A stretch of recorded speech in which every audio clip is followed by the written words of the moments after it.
Welcome to Big Blend Radio with your hosts, Lisa and Nancy, editors of BigBlendMagazine.com.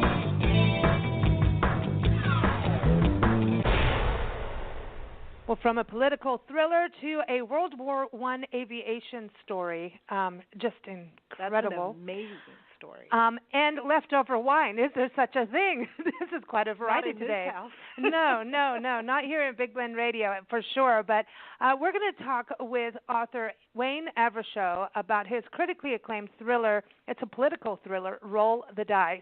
Mm-hmm. Las Vegas is in it, music's in it, scandal, a lot of scandal. A little bit of sex tape in there. I know. Mm-hmm. It's interesting. I know. But it is politics. I know. And anything to do with the state of Nevada, I'm interested in. Well, yeah. And we can talk about how politicians behave or don't behave. I found it very interesting. I have questions. I know you do. I know you do, because you kept telling me stuff about the book. You'd run out and go, now, this and this happened over here. And I'm like, thanks, Thanks for telling me. All right. Also, we're going to be chatting with filmmakers Derek Greer and Ron King about their documentary. It's called The Millionaires Unit, and it's about a privileged group of college students from Yale who formed a private air militia in preparation for America's entry into World War I. They're known as the first Yale unit and dubbed the Millionaires Unit by the New York Press, and they became the founding squadron of the U.S. Naval Air Reserve, and they were the first to fly for the United States in the Great War. It is an incredible true story, and amazing. It's emotional. Like when you hear how some lost their lives. These men were like true. They're heroes. Heroes, and the way their letters were written. I mean, it's just, and the way they wrote and spoke were just. We need them back to bring some decorum back into our world. Their dedication to America is outstanding. I'm so impressed. I know. And it makes me feel good. Yeah. That there are people like that. Yeah, absolutely. So looking forward to speaking with them. And Hillary Larson, we love Hillary. She's always on our shows talking about her different travels. She's a travel writer, a food wine travel writer, and she's also a sommelier and a wine educator. She goes to wineries, restaurants, hotels, and helps staff learn about different wines in the wine region. And she owns North Winds Wine Consulting, and she's one of our experts. And I had a conversation with her a little while ago, and I wanted to air it because it was all about what to do with leftover wine.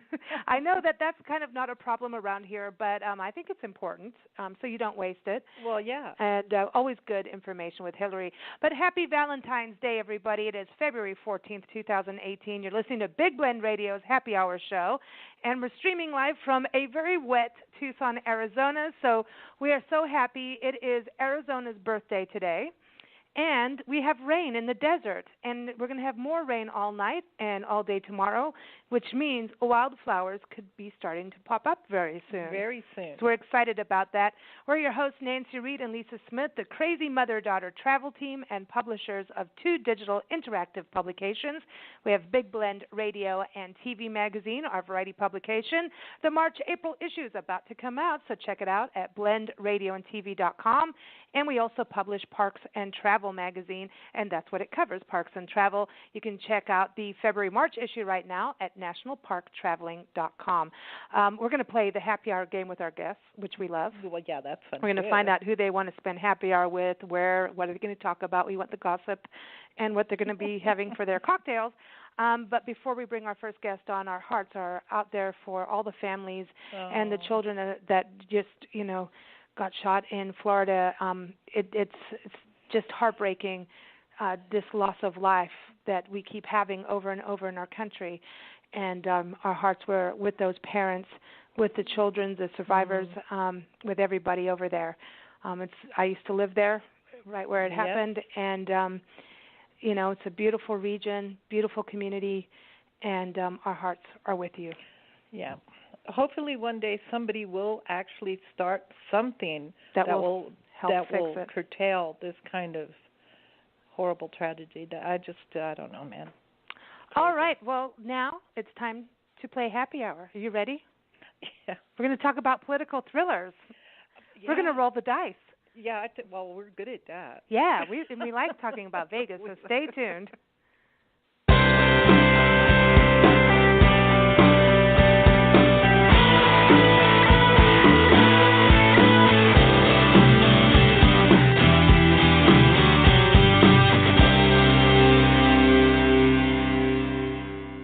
happens when one of America's biggest rock stars leaves the Las Vegas stage to run for the United States Senate?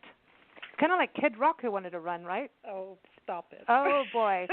Wayne Avershow is joining us. He knows politics. He knows campaigns. He's been in that world for a number of years. He knows the legal world, too, and it shows in his first novel and critically acclaimed thriller. It's called Roll the Dice. It's published by Fiery Seas. I love that name of a publishing house. Yeah.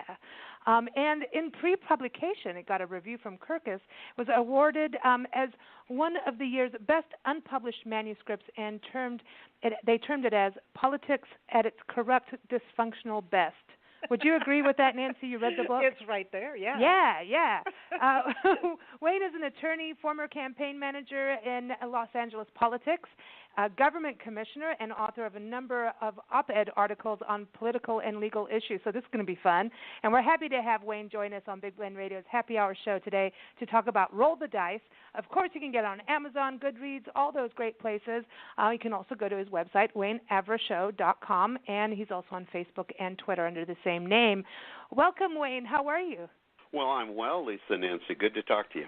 You too. So is Happy Hour like a good thing that happens consistently when it comes to politics and politicians? I mean, that's something like martini lunches, people said, kind of went away.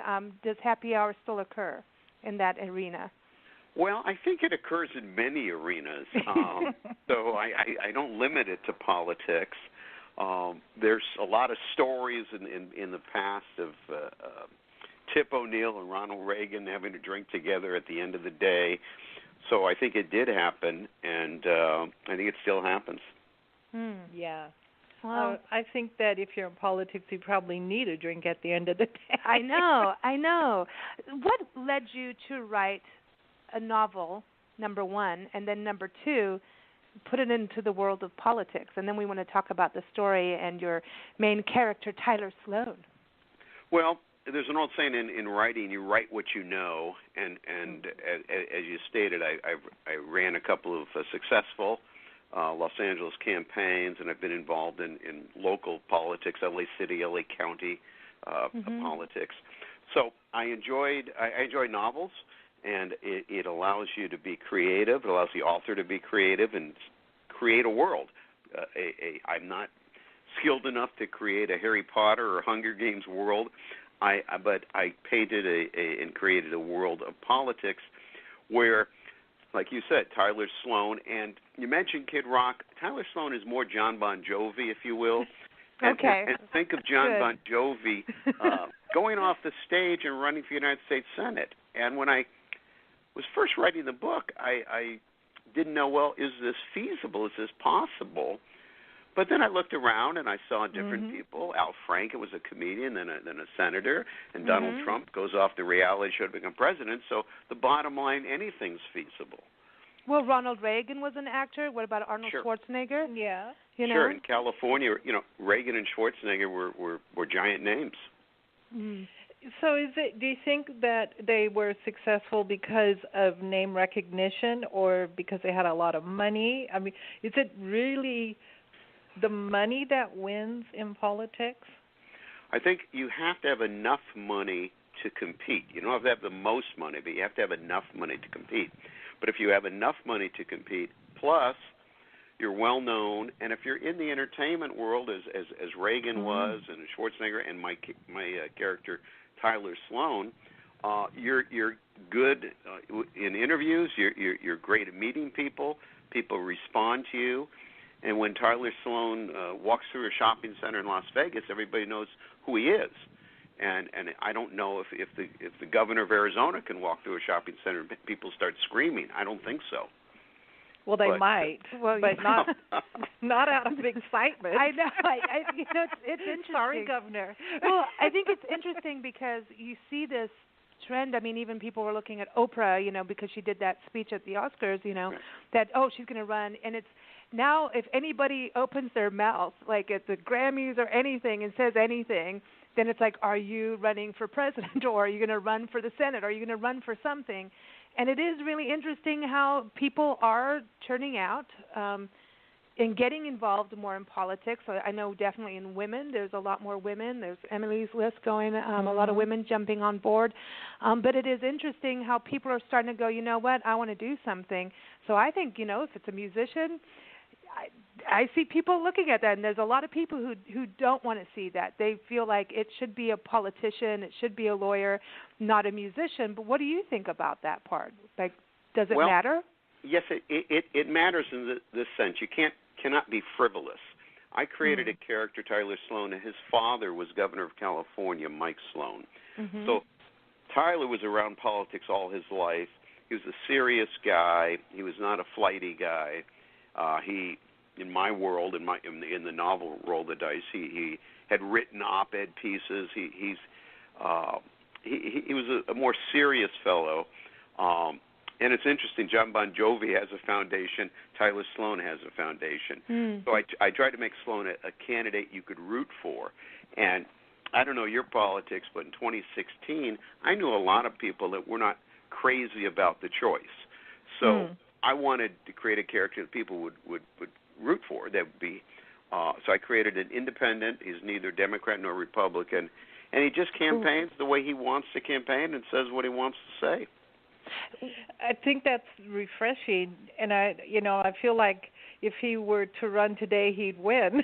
Right. I mean, because having an independent, I think that is something that's got to be an interesting part of it too, because a lot of people are like, Bernie Sanders would have done better if he stayed independent maybe. It's like people are going, can't we have a third party now? Because there's a lot of people, or I should say there's a lot of us who are fed up with all of them. I'm just saying we need someone new that walks in and doesn't take campaign contributions and doesn't. Tyler Sloan, he's kind of like that too, where he doesn't want to take campaign contributions and just get real. He limits the campaign contributions to $100, send them, and that, I started writing the book before Bernie came along, but Bernie really did that. Bernie, I think, had something like the average campaign contribution of something like $39. He just had a flood of people in the internet sending him these small amounts, but it adds up. So Sloan had $100 plus. He was a very wealthy guy from his career and his investments, so he was able to put in a lot of his own money. So you take your own money plus your fame, and boom, you're in the arena. And we do have a number of entertainers who are very vocal, who really do seem to understand politics and understand the country. And sometimes you listen to what they say and you think, well, maybe it wouldn't be a bad thing for them to run for office. And then other times you look and you're like, oh boy, what just happened? Well, some of the problems from the novice, whether it be the president or Schwarzenegger was governor of California, he did some things right, but he did not have the depth of knowledge, if you will, which is why he was not a great governor. But I think you need some knowledge, some grounding, and it'd be tough to start it at the presidential level. But certainly to run for a statewide office in Arizona, California, Nevada, you surround yourself with smart people and you're a smart person, I think it's doable. Do you know, because you obviously are a little more on the inner circle of politics than we are, do the elected officials really write the laws, or do they have a lot of aides that do most of the work? A lot of the aides do most of the work is the short answer. I worked for two Los Angeles City Council members, both very serious guys, very smart people. And a lot of times it was their ideas that myself and others implemented, but sometimes they did it. So it's a combination. At the higher up you go in the political world, the less that person actually does. But sometimes it's an idea, let's do this, and then the staff figures out how to do it. And what about your take on, are the people that you've run into really serious about helping the American citizen, or is this just like, oh, I'm going to be really famous now? Or money involved? Is it for money? No, I don't see it for money. I mean, rarely you'll see a corruption case where something happens. I don't think that's mainly the case. I think it's there's some fame involved. There's some of that involved. I think people do want to make a change. Most people that run for office want to make a change. So I give people in politics the benefit of the doubt. Public service. John Kennedy said public service is an honorable profession, and the young man in me still thinks that's true.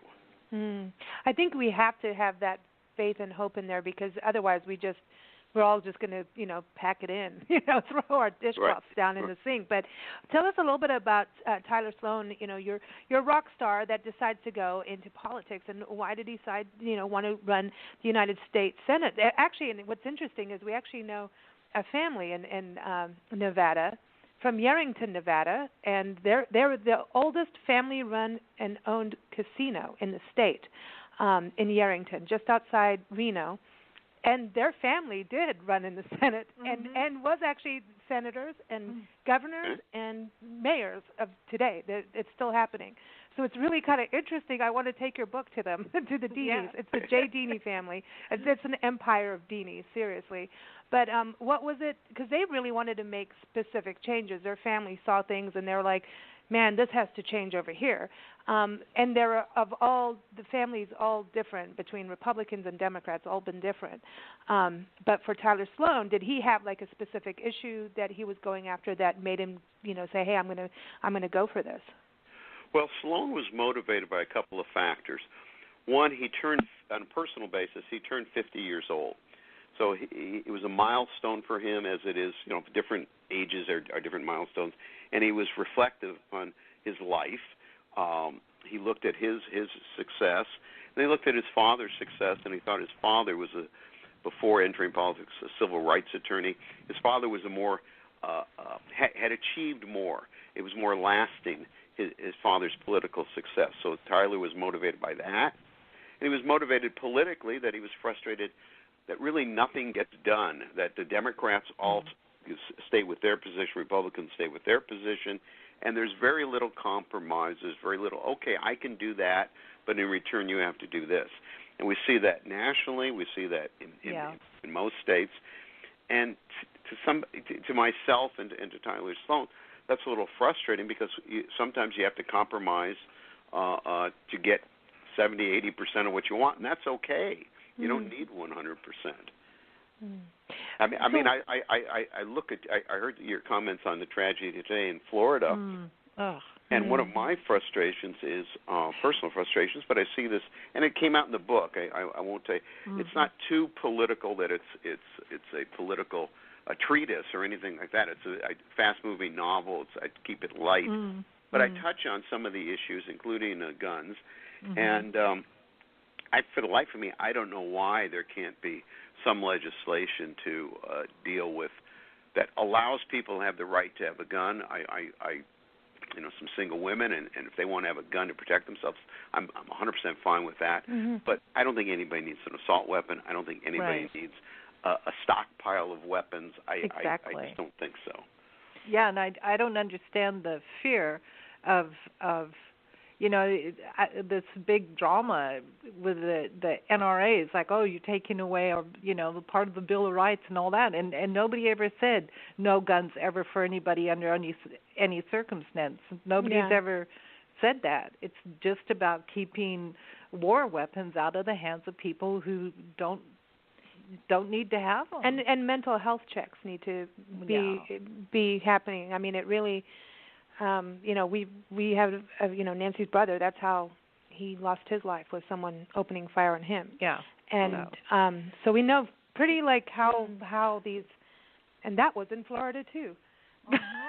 So it's like it's kind of nothing against Florida, but it is about mental health, background checks, and things like that don't seem to. They just keep going right through the works. I don't know how it happens. So, when you do see things like that, you do want to make a change. And I think what's interesting with your book and having a character go and say, hey, I want to make changes here and get involved, he's going to be a rock star, so people are going to go like woo woo woo, but then he has like some sordid things going on from the past, and so well, he's a rock star. He's a rock star, so like that's the thing, so everybody has two sides of a coin in their personality, and so it could be like, hey, I'm pro NRA, and I'm pro like everybody having guns and no checks, or you know what I mean. So yet on this side we really like him because he's cute and he can play the guitar really well. You know what I mean?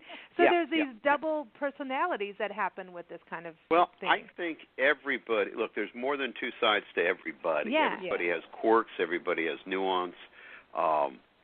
My character, Tyler Sloan, and again, his father, Mike Sloan, I tried to have a younger woman, his media advisor, Bree Baker. I wanted Bree to be more hip and more social media and cutting-edge stuff, and she just takes a camera around and films this guy and posts it on Facebook, and he doesn't need to buy as many ads as the Democrats and Republicans do.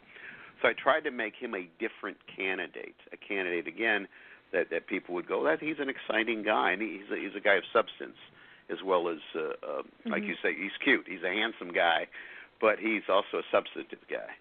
And also I tried to probe in the book in terms of the hypocrisy that happens, frankly, across the political spectrum. There's just hypocrisy everywhere, and it's kind of fun to poke the hypocrisy. It's an interesting subject, and I think people are way more aware than possibly, say, 10 years ago of politics today, because it's really in your face all over the place, and it's kind of volatile more than it seemed to be, to me at least.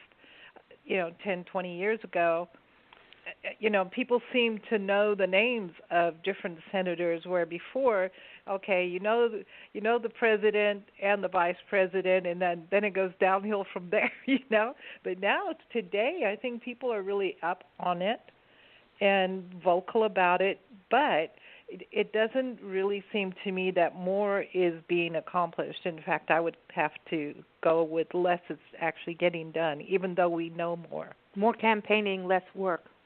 Well, I just think the general public knows more. Oh, wow. But it just appears that less is actually being accomplished. Well, I think the public does know more, and I say this whether you loathe or love Donald Trump, he's such a galvanizing figure that people are motivated either to oppose him or to support him. And in California, there's more people opposing, but he does draw a lot. I mean, CNN does well, MSNBC, Fox, all the stations seem to do well, and they talk politics most of the time because so much it's so interesting. But as to what's actually being accomplished, you're probably right. Not much. Not much at all. Okay, so now I want to go back to the musician thing, because there's something with this. Like if you had a decent, like John Bon Jovi, I mean, he's a good guy. He does some really positive things, his foundation, and how he, helps feed the homeless and what he's done for Farm Aid. I mean, the list goes on and on. He's a genuinely really nice guy, from what we can tell, right? Was he a naughty nunu at some point? I bet he was, and so was Richie Sambora. But anyhow, he's the one with the sex tape. But anyway, but one thing I think can be interesting is, musicians do know how to juggle things. They're not all stoners and, crazy people. But it can help to get the younger generation involved in politics by having a musician that's a rock star get up and run, even if they bow out last minute or something, just to get that pot rolling, to get the younger kids, even teenagers need to start thinking that they're going to have, they can cast votes when they turn 18, and that they can talk to their parents and say, Mom, Dad, can you vote for so-and-so, and this is why, to have like family discussions. So I think that having those kind of figures, I'm glad you put, Tyler Sloan in your book just for that maybe the younger generation would, get attracted to that. Well, it's very possible. It's very possible. People listen to people in the entertainment world. They're the athletic world, athletes, rock stars, movie stars. It's always rumored, and if Tom Hanks wanted to run for governor of California, nobody would beat him. He'd win easily. Everybody likes Tom. Okay, fine. Yeah. So you do have a platform as an entertainer, and I consciously tried to not abuse that in Roll the Dice. Mm-hmm. I wanted Tyler Sloan to be a serious candidate, but a guy that just wants to have fun out there. And, he goes to baseball batting cages. He stands in line at Starbucks, and he just enjoys it. He enjoys it. I think I tried to get that across, that campaigning, I've seen people campaign that get a lot of joy out of it, and others, frankly, do not. It's a chore. And I see this locally. I've seen it firsthand, and I see it on TV on national figures. I mean, Bill Clinton seemed to enjoy campaigning a lot more than Hillary Clinton did. Yeah. So that's just a fact, whether you like or dislike either one. So I think it's more enjoyable to write a book and read a book where your candidate's having some fun out there. Mm-hmm.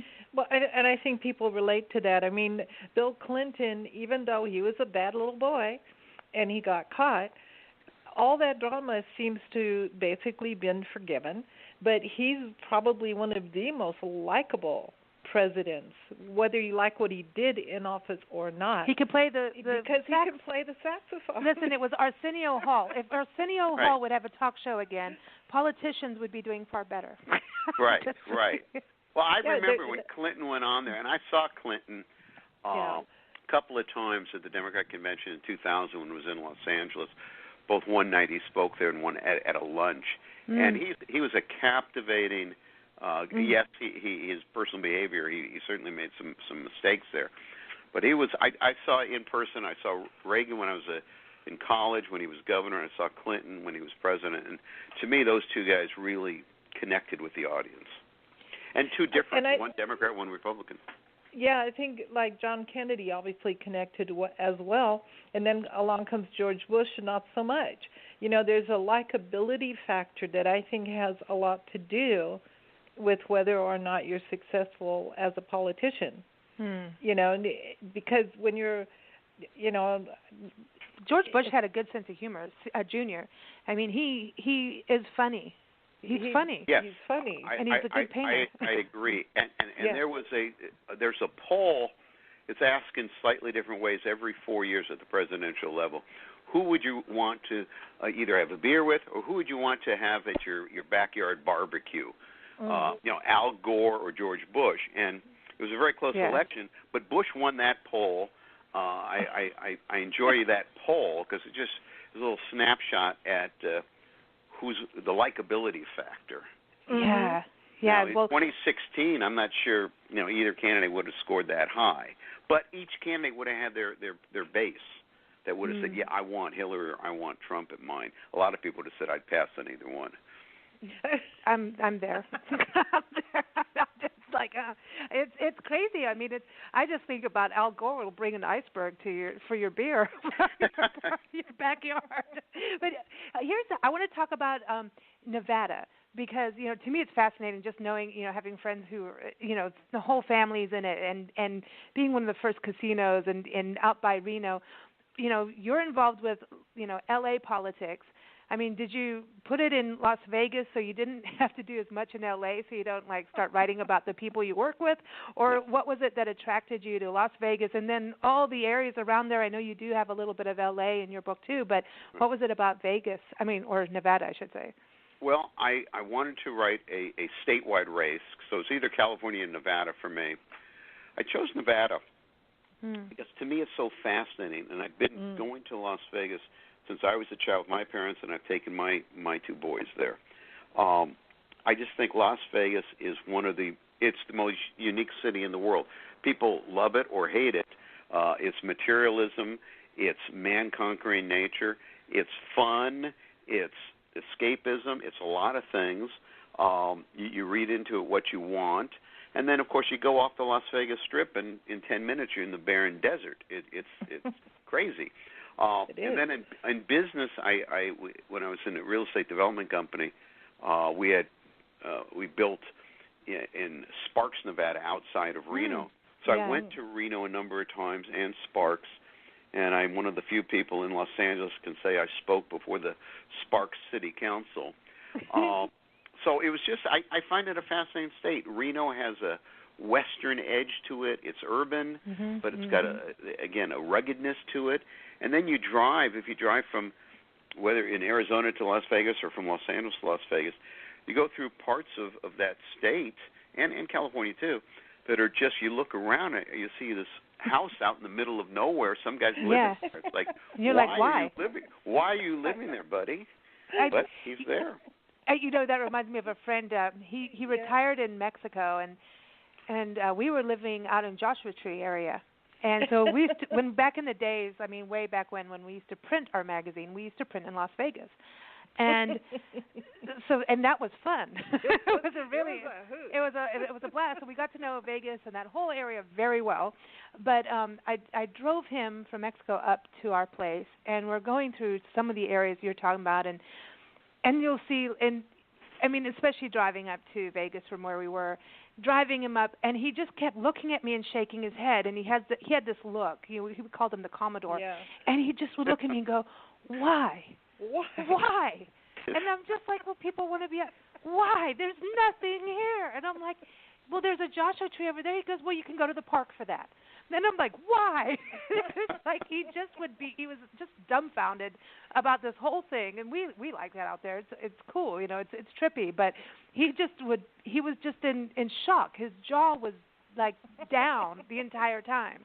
And he gave us hell about it the entire time he was with us. He's just going, "Why?" And we're like, "I don't know." but the whole Nevada is so fascinating because you just, like you're saying, you go outside of Vegas and you can see why they dump bodies out there, man. It's like no one's going to go digging around there, unless you're a cop. No, Las Vegas is it's a fascinating city. I mean, how Nevada came to legalize gambling, and then it's the only state that has it, obviously. But Las Vegas, the mob was so heavy there in the 40s, 50s, and 60s, and then corporations took over. But it's escapism is the word I come back to, that I enjoy when you go there, because you don't worry about everything. But it's an unusual city. I mean, I know people that really don't like it, and that's cool too. But it's a big city now, and what I tried to do was create a good palette that Las Vegas. The book isn't set in Nevada. A lot of scenes in Las Vegas, and it's just to me, it's a much more interesting city. I don't want to criticize, Pittsburgh, but to me, I would rather enjoy being in Las Vegas than Pittsburgh. Well, I love Las Vegas. I hope that doesn't offend anybody, but well, it's just that there's no place like it. And I know places went and put casinos, and there's casino like towns here. It's not the same. But you did go to Pahrump, and Pahrump, I mean, that whole area, that is brothel city, man. And Heidi Fleiss is up in the hills over there, So you've got that. I mean, the whole, it's just fascinating because it's interesting to watch. And some of the Westerners out there, it's like, get off my land as well. Like, they'll come at you with a shotgun very easily.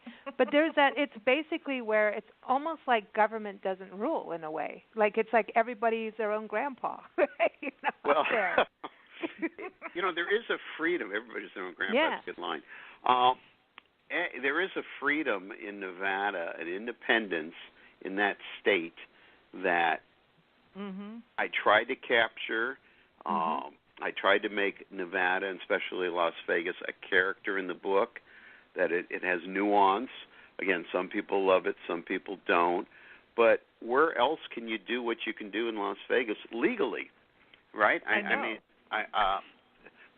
a brothel scene was inspired, but there was an old show, I don't know if it's still on HBO, but there was a brothel outside of Reno, and I'd watch the show, and it was just so matter of fact. Okay, guys, come to the brothel. Okay, well, again, where else in the United States does that happen?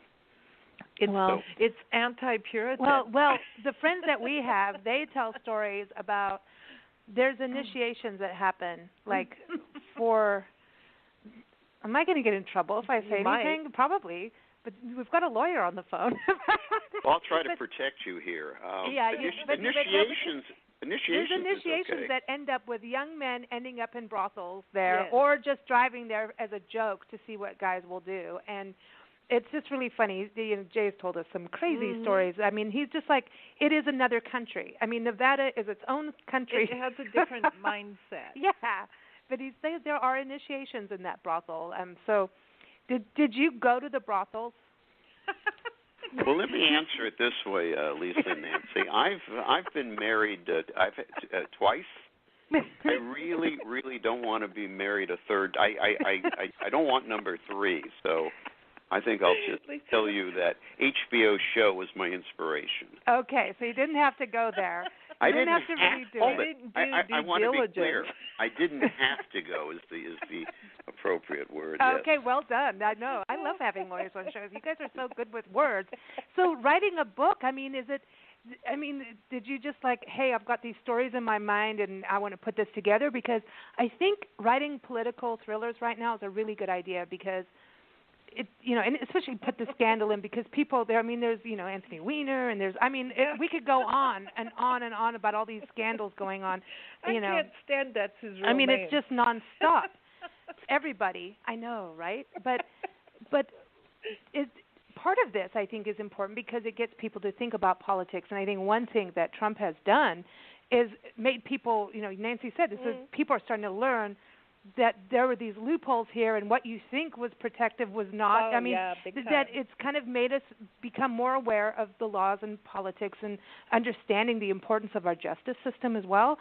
So is that part of your reasoning for writing a book, or is it really the stories? Or Well, it's the stories, and I tried to make it's the stories I had, the stories I've seen, and I tried to make it that some of your preconceived ideas about different special interest or people may not be what they seem. In other words, I poke fun at the far right and far left. I poke fun at there's an environmentalist in the book that doesn't come across real well, and there's a religious right person that has a flaw. So not everybody is what they seem, and I think that's important to remember. We're all human.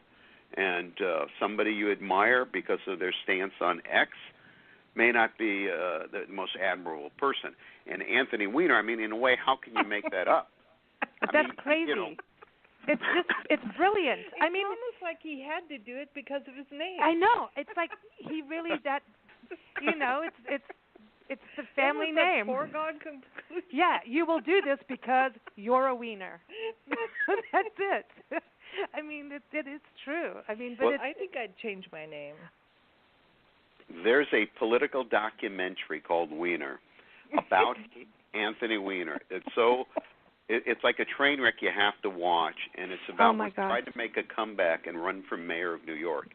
And it's a tremendous documentary. It's just fascinating how some people just forgave him. Other people were yelling, screaming at him when he campaigned.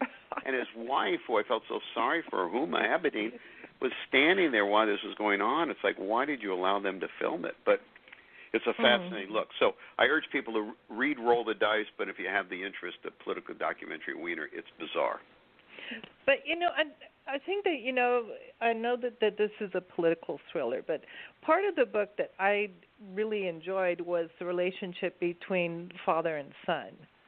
I thought that was interesting because the frustration on Sloane's, part, the between the father and son, came across, but there's still love. And I think that you kind of hit the nail on the head with relationships between parents and their children sometimes. Don't look at me, Nancy. I was wording it as carefully as possible. I have to be careful here with the mother-daughter, but the father-son, if and I had a great relationship with my father, but I know people who did not, and there's always there can be a little tension, a little rivalry. And in my world, Mike Sloan was a great success in the political world. Tyler Sloan, the great success in the rock world. But they're really two different worlds. And they had that generational difference. And, when Tyler was younger, he had long hair and his clothes were kind of funky. And the father was more straight-laced, suit and tie kind of guy. So you had that clash. and you had a father that did love his son but had great difficulty expressing it and showing it. So I thought that was one of my underlying themes of the book was about father-son relationship. And I also tried to make a theme of his relationship with Bree, the young woman, that here's a guy, Tyler, who was a rock star that had all these one-night stands. I mean, he was not a shy boy. He had a lot of one-night stands and flings as a rock star. But he had one brief marriage. It didn't work out, and he's turned 50, and he has not had a really successful, meaningful female relationship in his life, and he's worried. I mean, it bothers him. And also he has a young daughter, you know, so there's that. Yep. I mean, when you're running that, I mean, so was he prepared for it because being a rock star, knowing that he was trying to, you know, protect his daughter from all that, it's kind of the same, you know, that you're protecting her. I mean, that's the hard thing about nowadays. People ending up, you know, there was a guy, he ended up on YouTube, and it was like this overnight thing for something he did, and then he committed suicide because of the fame. And he was one of these people that didn't want the big fame, but it can affect your children. And well, so here's a hint: don't put stuff on YouTube. No, it was something. He really didn't mean. It was just one of those things.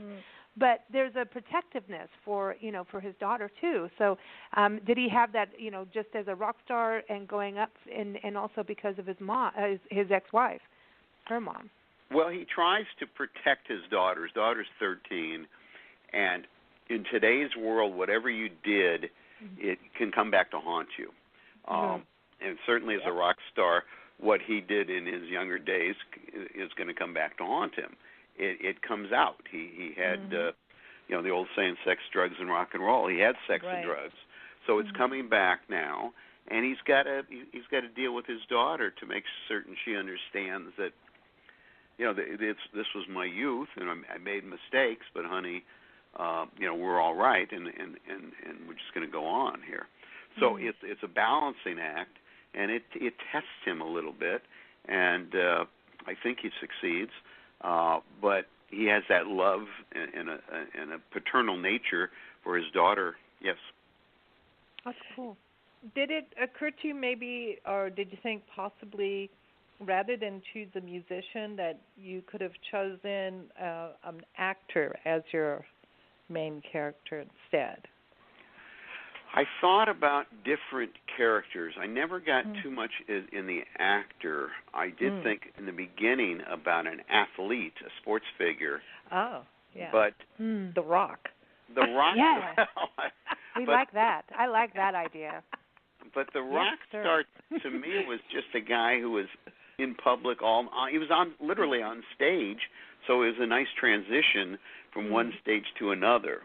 And I'm a big fan of rock music, so I struggling who it would be. I thought maybe a Springsteen character, but he was a little too now too he rough. would win.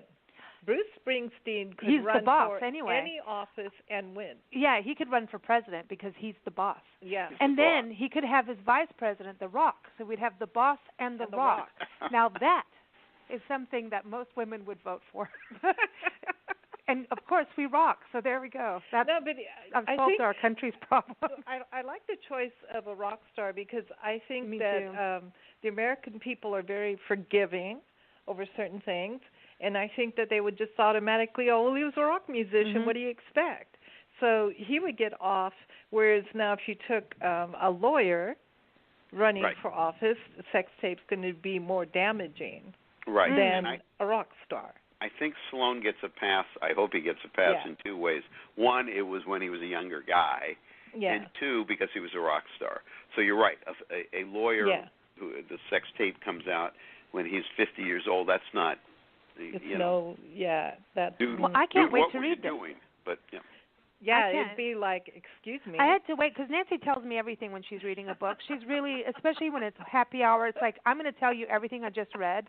And I'm dangerous because I really do. I'm like that too. That's in case I forget it later. But I can't wait to read it. And are you going to write another book? Is this, because this is your debut, is this going to be, are you moving forward?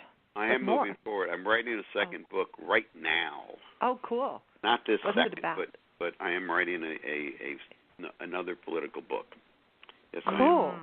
Now, do you have another rocker in there? Like, can we have a rock star series? Yes, I'm writing another Tyler Sloan book. Oh, yes. cool. This is cool. I love series because, especially when you read a book and then it's like it's done and then you can't even pick up another book. It's like, you want to keep going. You know how we binge on Netflix? And that's how I'm about books.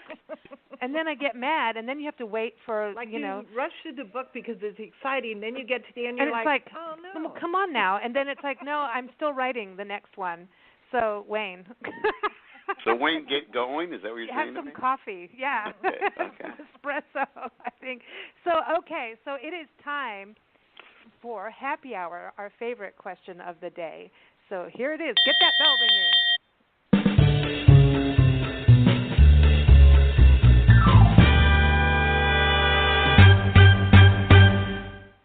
So, Wayne, if you could spend happy hour with anybody, alive or passed on, or you can put a fictional character in there. I don't care. We've had people with, all kinds of superheroes. Yeah. Who do you want to spend it with? Where are you going to have that happy hour? What are you going to drink? And what are you going to talk about? Because we want the gossip. Okay. Well, I'm inspired by a movie that's out now, Darkest Hour. It's of Britain during World War II when Winston Churchill took office, and it was a very dark hour for England because it did not look like they were going to survive. Yeah. And Churchill takes office, and it's a great movie, and a lot of his cabinet are telling him, let's just make a deal with Hitler, let's get out of this thing, let's surrender and make a deal. And so what if the Nazi flag flies over London? But Churchill fought back. But Churchill, in the movie and in real life, is a guy that liked his happy hour. His happy hour started off seemingly early in the day. So I think I will pay homage to Winston Churchill and have a drink with Churchill, who I know I could not keep up with, but I think he'd be a fascinating guy. Yeah, I think I think he's an incredible person, and just he must have really been something, to just stand there and like, oh no, there's not going to be no German flag flying over. Didn't he have happy hours with FDR? Yes. At one point. Yes. Yeah. He came over to the White House and they would drink a lot, and Churchill drank a lot. I guess Roosevelt drank, but no one could keep up with Churchill. And Churchill was very funny. He was witty. He was brilliant. And yes, they would drink cognac till late in the evening. Figuring out the fate of mankind is a tremendous story. And, wow. Yeah. I mean, is there a specific place, or did I miss that? I just got all excited thinking about it. I guess if I was having a drink with Winston Churchill, I'd want it to be in his domain. I'd like it to be in his office, at Parliament, or Downing Street. And, I'd like it to be in his domain. And there was a great quote Churchill said, I won't bore you with too much, but where he was at a dinner party and some woman complained to him, Mr. Churchill, you're a drunk. And he said the great comeback, it always stayed with me, I may be a drunk, but in the morning I will be sober and you will still be ugly. Now, I love that. It's a mean thing to say, but it's a very funny thing to say. Yeah. It's terrible. It's absolutely terrible, but it's funny as hell. I love that. I love that. There's and I have to really watch my language on this, but there was a quote in Deadwood. Oh, sure. And I love Deadwood. That was great. And I remember there was all this stuff going on, and the one guy went, well, oh no, I can't because no, I can't. I have to watch myself on the show. But basically, someone told someone to go and do go Anthony Weiner yourself. Yeah. And the guy said, well, it's the morning, and that's the best time to do that. I totally messed it up, and I can't say it without it being full on. But anyway, I love those. Churchill and FDR, I would have loved to sit with the two of them because that to me, just that would have been so fascinating. I would like to see a wrestling match between Donald Trump and Churchill. Oh my gosh, and the other person with Churchill, I'd like to see because what's his name that we love, your guy that Nancy from Star Trek. Oh, William Shatner. I would like to see William Shatner and Churchill together. He For could some actually reason. play. He could Churchill. play Churchill. He could. He could play Churchill. He definitely could play Churchill. He has those cheeks. Yeah, you know? just that bullshit. But I'd like to see them in there. So can you open up the doors to your happy hour so we can have this whole party so we can all sit in there? Because it sounds like it needs to, we all want to be in there. That's awesome.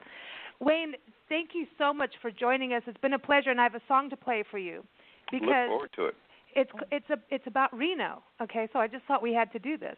But everybody, again, the book by Wayne Avrishow is Roll the Dice. It's on Amazon. It's all those places you can get books.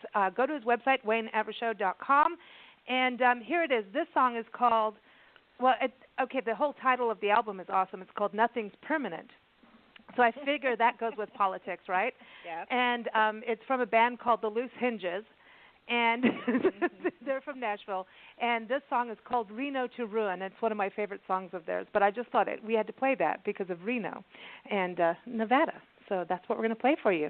So thanks for joining us. Thank you. Thank you both. Yeah, and good luck. Keep us posted on the next book. Yeah. Will do. All right, you take care. Everybody, here it is, Reno to Ruin.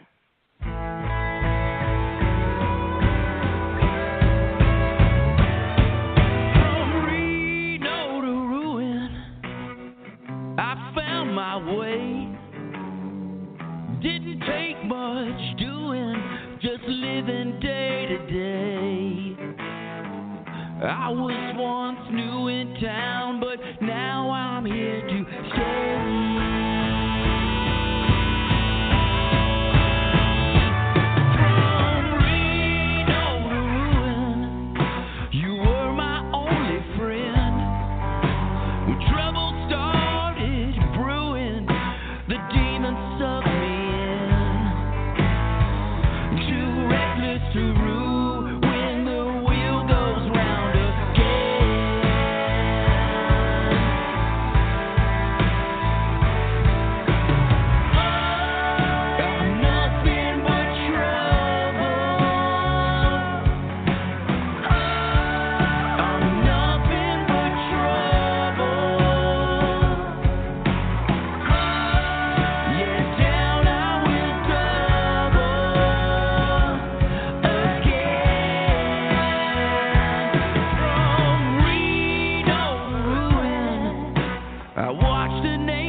Everyone, again, that was Reno to Ruin by the Loose Hinges off of their album Nothing's Permanent. You can keep up with them at theloosehinges.com. They're still in Reno. Yeah, they are. No, they're awesome. I love those guys. All right, so now for another, just an incredible story.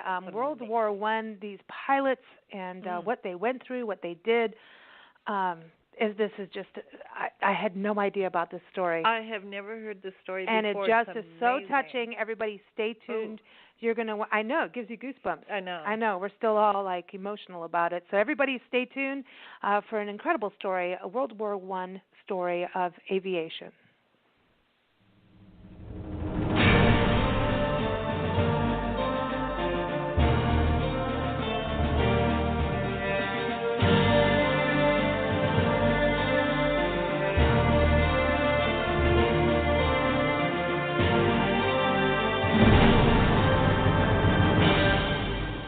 Well, filmmakers Derek Greer and Ron King are joining us on Big Blend Radio's Happy Hour show today to talk about their incredible documentary, The Millionaires Unit. It's about a privileged group of college students from Yale who formed a private air militia in preparation for America's entry into World War I.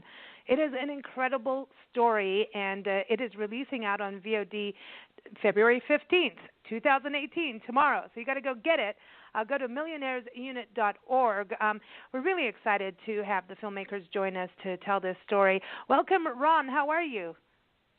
I am very well, thank you. Thanks for joining us. Also, Derek, am I pronouncing your name correctly? I want to know if you're Scottish or not.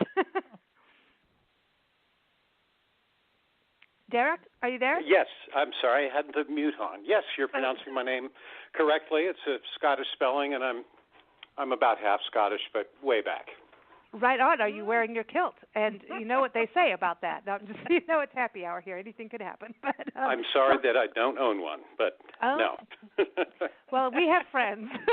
Okay. We have friends for that.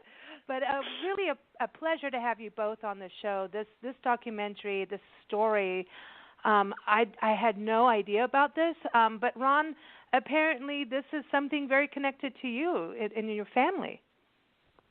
Yes, indeed. It is a story about the very first United States naval aviators back in 1916. Well, actually, the Navy got started a little earlier than that, but this particular group of aviators started in around 1916, and all of them who were part of this group, the Yale unit, were under Naval Aviator 100. My grandfather, who was actually one of these guys, was Naval Aviator number 73. So they were early naval aviators, and it so turned out that our production group and team included two other grandsons of these Yale unit naval aviators as well. So yes, I am definitely connected to the story. And then also Bruce Dern is a narrator, and isn't he also have family that was part of this, part of the unit? Yes, Bruce Dern is the grandnephew of one of the aviators who we actually feature in the movie, a gentleman by the name of Kenneth McLeish, who was an amazing letter writer and pilot back in those days. And Bruce, when Derek and I like to tell the story of when we were recording with Bruce in the studio, he pulled out his phone at one point and said, "Hey guys, I want to show you something." And he flipped through his phone and he found this image and he said, "Check this out." And it was a photo of this old kind of mansion that's made of wood, and it had 4 wooden turrets with windows up in the turrets, and he said, "This is the house where Kenneth McLeish grew up as a boy, and you see that window right there? That was his bedroom, and I actually occupied that same bedroom when I was a child." Wow. And we said, "What?" Wow. So that was amazing. Right after that, though, Bruce was blackballed by his family for being an actor and didn't talk to his mother for 11 years. Oh. Are you serious? That's true. I'm serious, yeah. Wow. Yeah. He actually got back in touch with the family from Kenneth McLeish's brother, who was the poet poet laureate of the United States, Archibald MacLeish, and he had written a play that Elia Kazan directed, and Bruce was one of the actors under contract to Elia Kazan, so that was sort of his readmission back into the family. This is such this amazing. This story runs so deep. And to me, there's this amazing story of them being privileged. They had, this goes back to when you hear J.P. Morgan, some people run for the hills, but now when you start to hear about J.P. Morgan times, this makes me feel good. And, the way the documentary is put together, you become very attached to each of these pilots and their stories. And I'm still getting goosebumps. And no, it's moving. It is so moving, and the letters, how you put this together is very Ken Burns to me because of the way he's done things. Like I've watched Eleanor Roosevelt when he did that, and then when he did the story of the what was going on with the Dust Bowl. There was these ways of doing these photos and telling people's stories, and having the people on there talking. Just reading these letters. Number one, can we go back to language school or something and start to learn how to write and communicate like these gentlemen? It's almost a lost art, isn't it? It is a lost art. It's getting worse. Ken, I love history, and I've loved it all my life, and Ken Burns is really one of my filmmaking heroes. But we were very lucky in the regard to the letters. There are disadvantages to reaching back 100 years to tell a story. The film is not very good. It's often not in very good shape. But actually, they had just started with very small Kodak cameras, and so they had little snapshots that weren't very good, but they were still taking photographs with large format cameras, and so the photography is very good. But we were fortunate in that almost all these guys were great letter writers. And because of Truby Davison and what happened to Truby, he was left behind as all but four of the others went over to Europe to fight, and they all wrote letters back to him. They still thought of him as their leader. And so at the Sterling Library at Yale University, in the Truby Davison papers, there are boxes filed by each one of those aviators. And so you can go through their letters, and when something traumatic happens, like the death of a comrade or a particular movement during the war, you can look that date up and see how each one of them reacted to it. And then you can start putting the story together based on their reactions and where they were and what big nugget of the story we're breaking off each time. This is incredible. It's amazing. And when you look at today, you would have people's computers and a bunch of emojis. It just doesn't do it. I'm sorry. No. Ron, I want to go to you because also, having this be part of your family, did you get to talk to all these different families, or was this communication? Like, I feel like this is find your roots, But this, we should merge these together because I think what's so fascinating about this is that there were so many firsts in this. When you think about the bravery and this sense of duty, true patriotism, like incredible, like this is an honor to do this, and if you die in action, this was an honor, and there was this bravery, and it just, did you go through any kind of emotion putting this together and being connected and getting to know their stories and even the families, like even Bruce Dern? Right. I definitely went through lots of emotion, particularly reading my grandfather's letters from 1916 to 1919. My aunt had a collection of about 200 of these letters, and Mark Wortman, who wrote the Millionaires Unit book, which we were inspired by, didn't have access to these letters of my grandfather's when he was writing the book, so it was all new information for myself and for Derek as we were working on the documentary. And, as you say, they would describe everything in those letters, so it was really amazing to read them and to, feel firsthand like you were there while all these things were going on. But I will say also that you were talking about, generations and how descendants responded to this. What we found out in the course of the 7 years of making the film was that many of these families cherish the stories of their relatives back then. And it turned out that the project and the process of making the film, we actually, in a way, drew together the families who hadn't been closely associated for generations. Wow. We had people from other families who were part of the filmmaking team, but then we also got access to archives from several of the other families and their photos and letters and diaries and ephemera from the period, which added a very richness to the film that we couldn't have gotten any other way. And yes, there was a pride. There was a pride amongst everyone for their relative service and what they had been through. So it was very emotional for that reason. Everybody coming together after two generations, And also I was a bit envious of Ron for having that personal connection, which I didn't have. But we spent so much time with these guys that it was really quite amazing that I would sit there and someone came to my front door.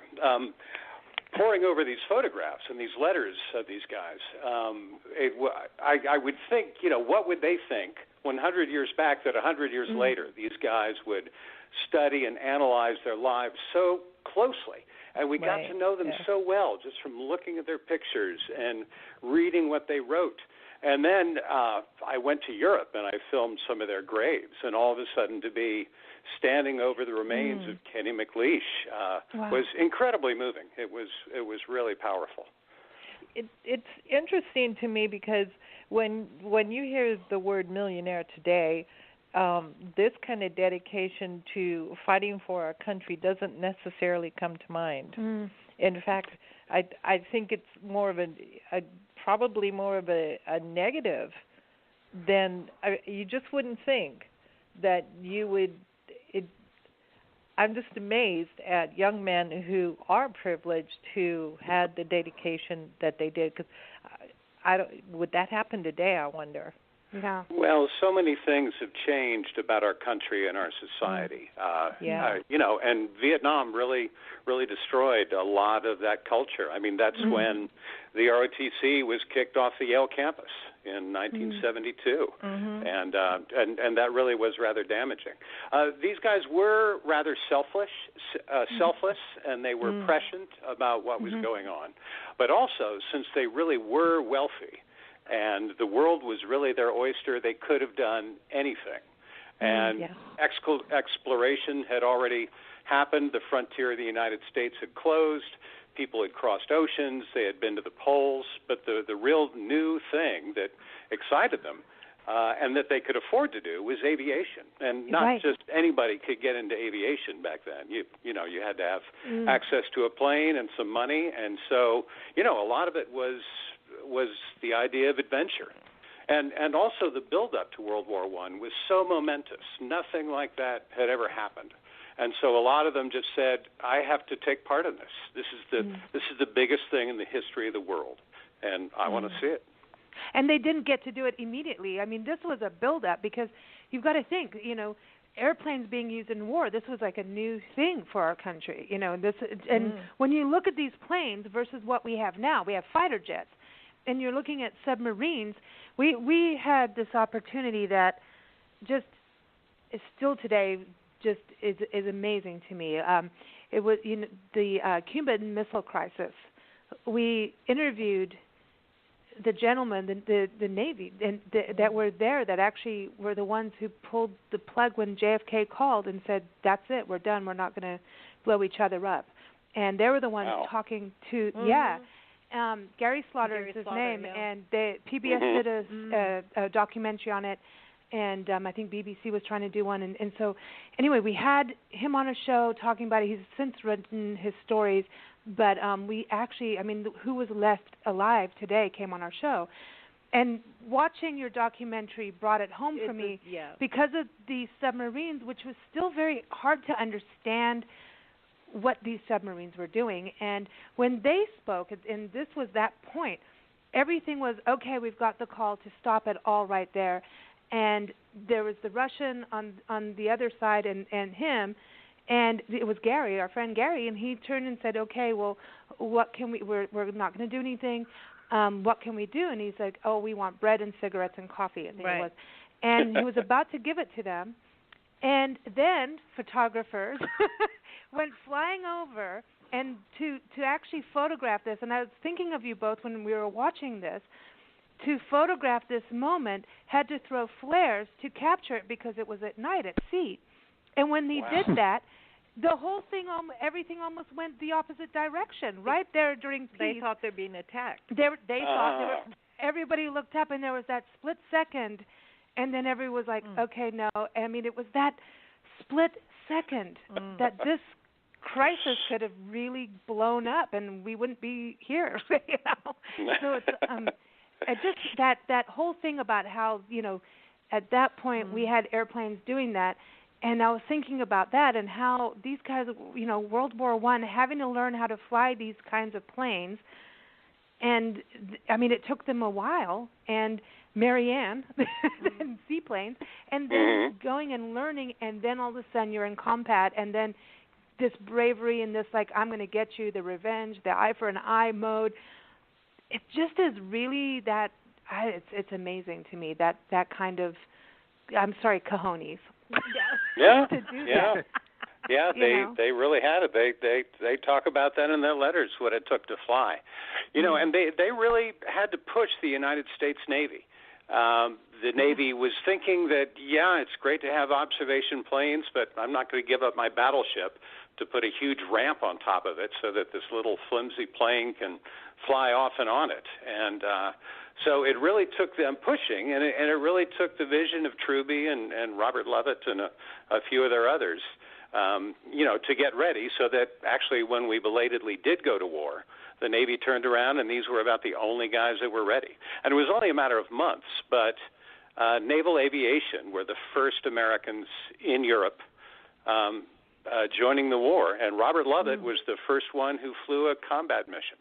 And then Dave Ingalls was the Navy's only ace, and Al Sturdivant was the first naval aviator to die in combat. And so, there were a lot of firsts. Yeah. But you bring up aviation, and Ron and I really realized how important it was for the audience to understand what it took to fly these planes. We didn't want to just show old archival black and white footage of planes up in the sky without any understanding of what it took to fly them. And we came to this realization because we found out that there was a collector in California who had several dozen planes, all with original engines, 100-year-old engines, that flew. Wow. And he invited us to his annual fly-in, and we got to see these planes up close, and they were so beautiful and so simple and yet sophisticated. And we thought, well, if we can film these close up and hear their original engines, because they're completely different from, almost completely different from anything that flies today, that the audience could really get enraptured with the idea of what these young guys were doing.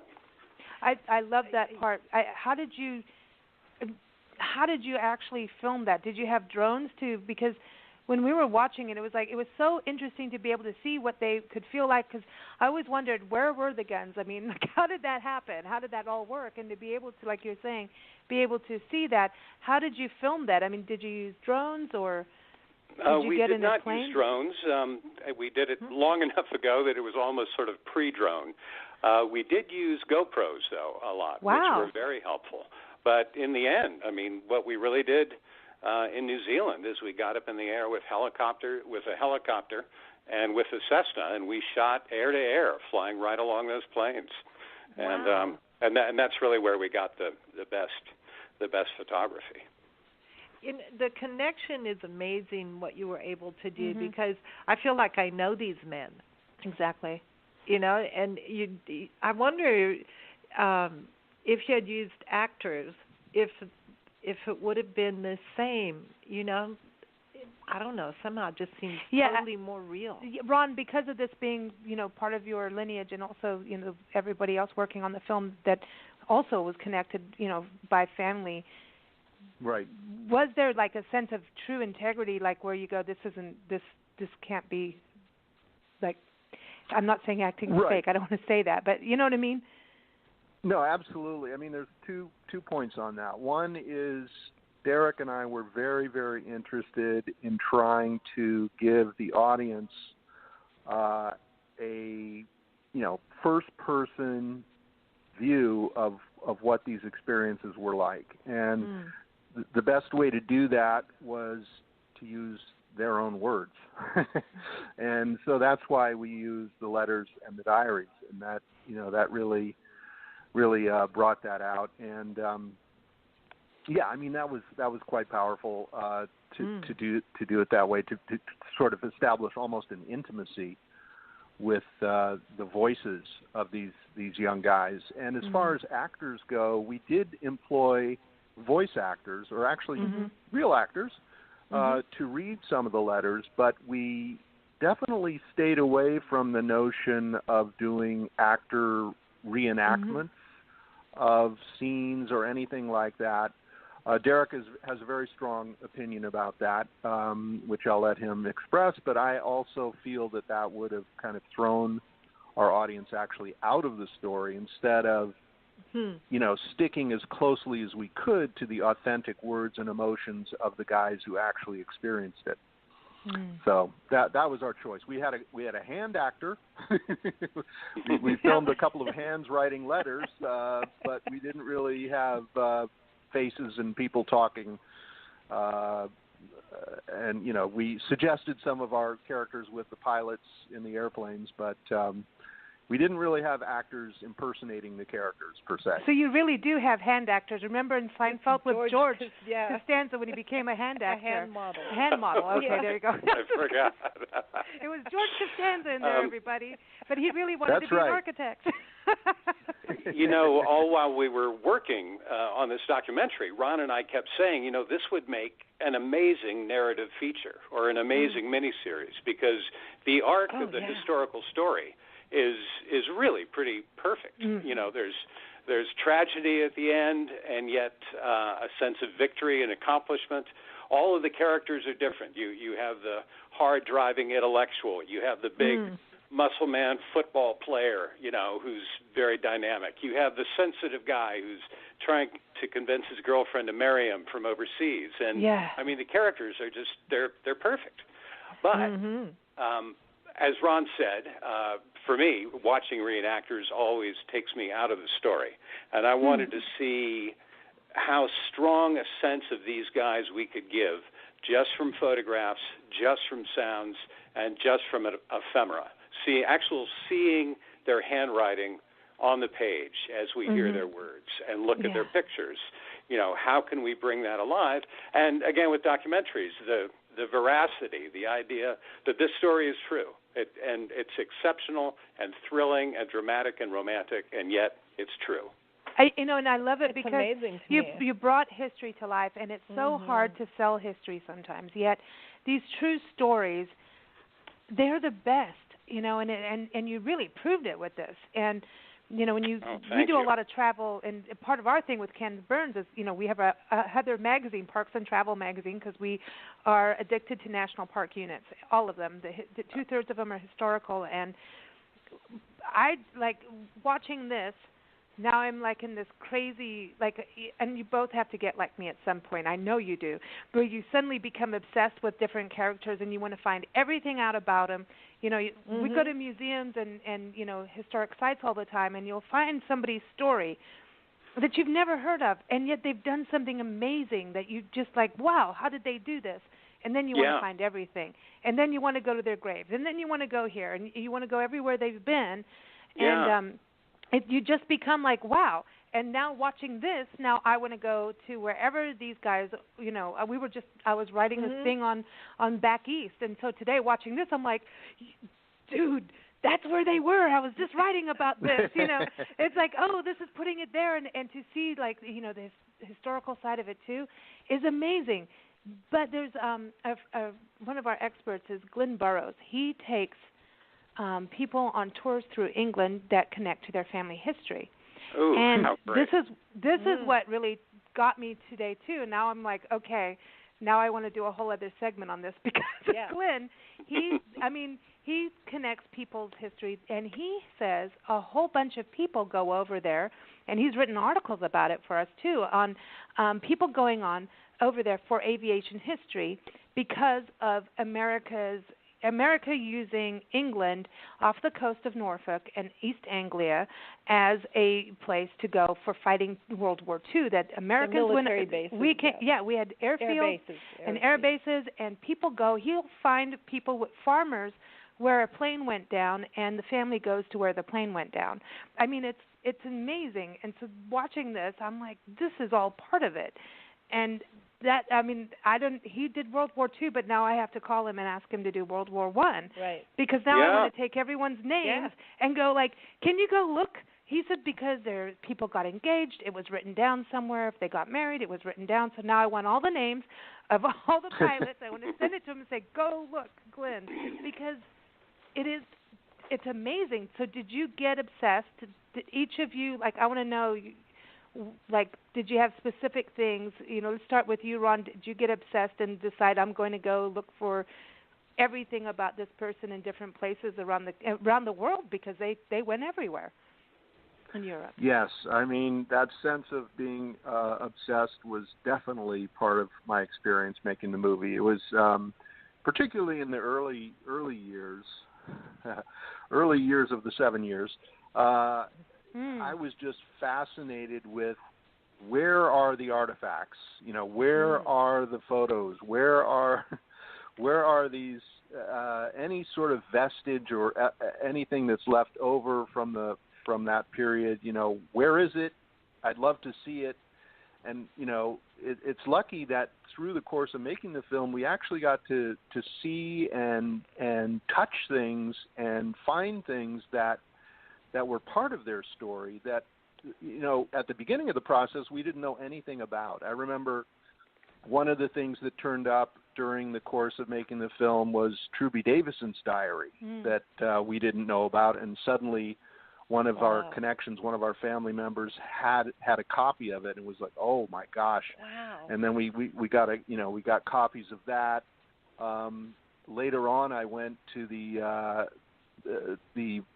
Ohio Historical Society in Columbus, where my grandfather's papers are, and I didn't know what was there. I wanted to find out more, so I ordered all the boxes to be brought down. They opened it up, and there inside one of the boxes were my grandfather's goggles from World War I. Oh, wow.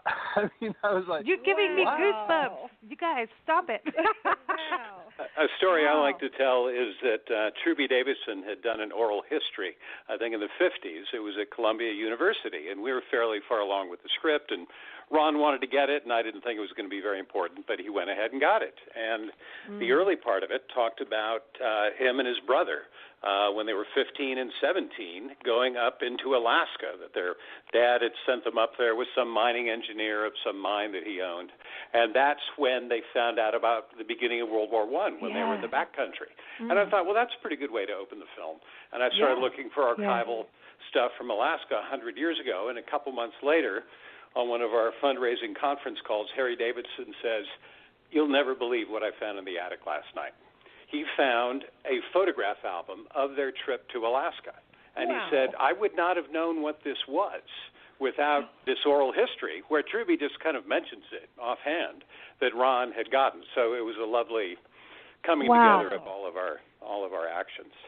I've been obsessed with World War I for 10 years now, and I have several hundred books literally on World War I. And we're in the centennial now. Yeah. And because of the centennial, but also because of Mark's book, which came out in 2006, and because of our film, the French have gotten in touch with us. And Mouchik, one of the air bases where they flew from, they built a new memorial there to the American pilots. And a month or two ago, I got a letter from a man in Belgium, and he said, can you help me? I want to put up a marker at the farm where Kenny McLeish was found when he was killed. Wow. And so I sent him some copies of our film to give to the local mayor and to tell the story, and the farmer has agreed to have it on his property. And all of these things are popping up. Oh, well, we got to call Glenn. I'm telling you, we got to do a World War I thing. There's going to be more to this, but it's amazing. I was saying to Lisa, you hear a lot about Vietnam War, and you hear a lot about probably because MASH about Korea, and you hear World War II, but rarely do you hear anything about World War I. Mhm. And I don't think that.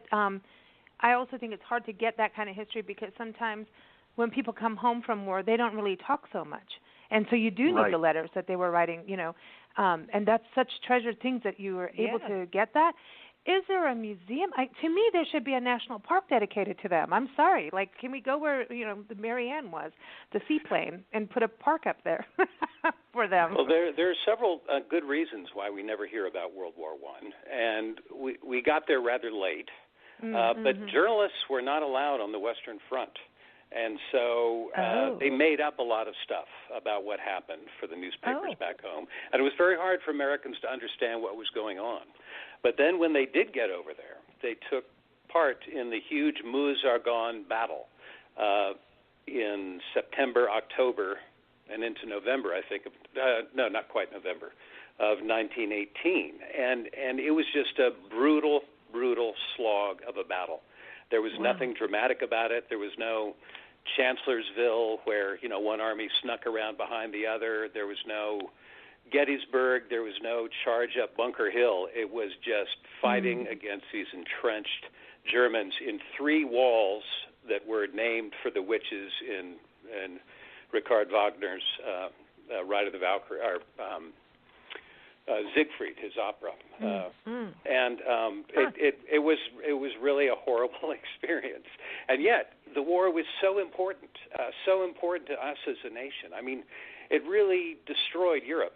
Even though World War II was 5 times bigger, World War I wiped out 4 empires, changed the map of Europe, and so destroyed all of those countries that it allowed America to step into the vacancy onto the world stage and become the superpower of the 20th century. And that would not have happened had Europe not destroyed itself. The Industrial Revolution had come to us late, and we still had a ton of resources, and Europe knew that and badly needed them. But it's really the war that made America, what she was for the last 100 years. It's interesting because when we lived in England, it was in the early 80s. We just left Kenya. We were living there, and then we moved to England. And everywhere we went, they kept going, "You were late for the war." They didn't say it that way. You were late for the war. Yeah, and it really. was everywhere we went. I didn't know what they were talking about. I thought they were talking about Vietnam, and I was like, I'm not sure we should have been there. I know. So it was a very. I know. So it was a very interesting thing. But the other part of it too is watching these young men. I mean, you're in college, and they were doing theater, and they were doing the arts, and they were in the secret societies. That and getting the tap on the shoulder, that's a trip. Yeah. Because I always wondered about that because they say half the presidents are a part of that, and then people say that gets into this whole other crazy land of things. But don't come after me now for saying that. But I know, I'm like, what did I just say? But watching them become men through here, like watching through their writings and through their stories that you're telling, watching them become men and thinking. And Levitt, I was going to say John Levitt because of the comedian. I'm like, are you related? But watching him become very tactical and seeing that how he started to really become like a total soldier. I mean, because they weren't soldiers. These were college guys. They were not, they didn't go into the military, and then they were in the military, like the Rough Riders. Like you talked to, I didn't know that about the Rough Riders with Teddy Roosevelt. I didn't know that they were just adopted in. These militias were kind of adopted into the military. No idea. And so watching them suddenly become military in a different way was really, really interesting, and how Levitt started creating that big flight, that whole plan, and then our country being a little bit on the slow side and not providing what they needed to get it done. That has got to have been so scary to be in that part, but he was headstrong, Yeah, well, it's interesting what you say, that he wasn't in the military beforehand, and that's true. But what we didn't have time to include, well, there was a lot we didn't have time to include in our rather long movie.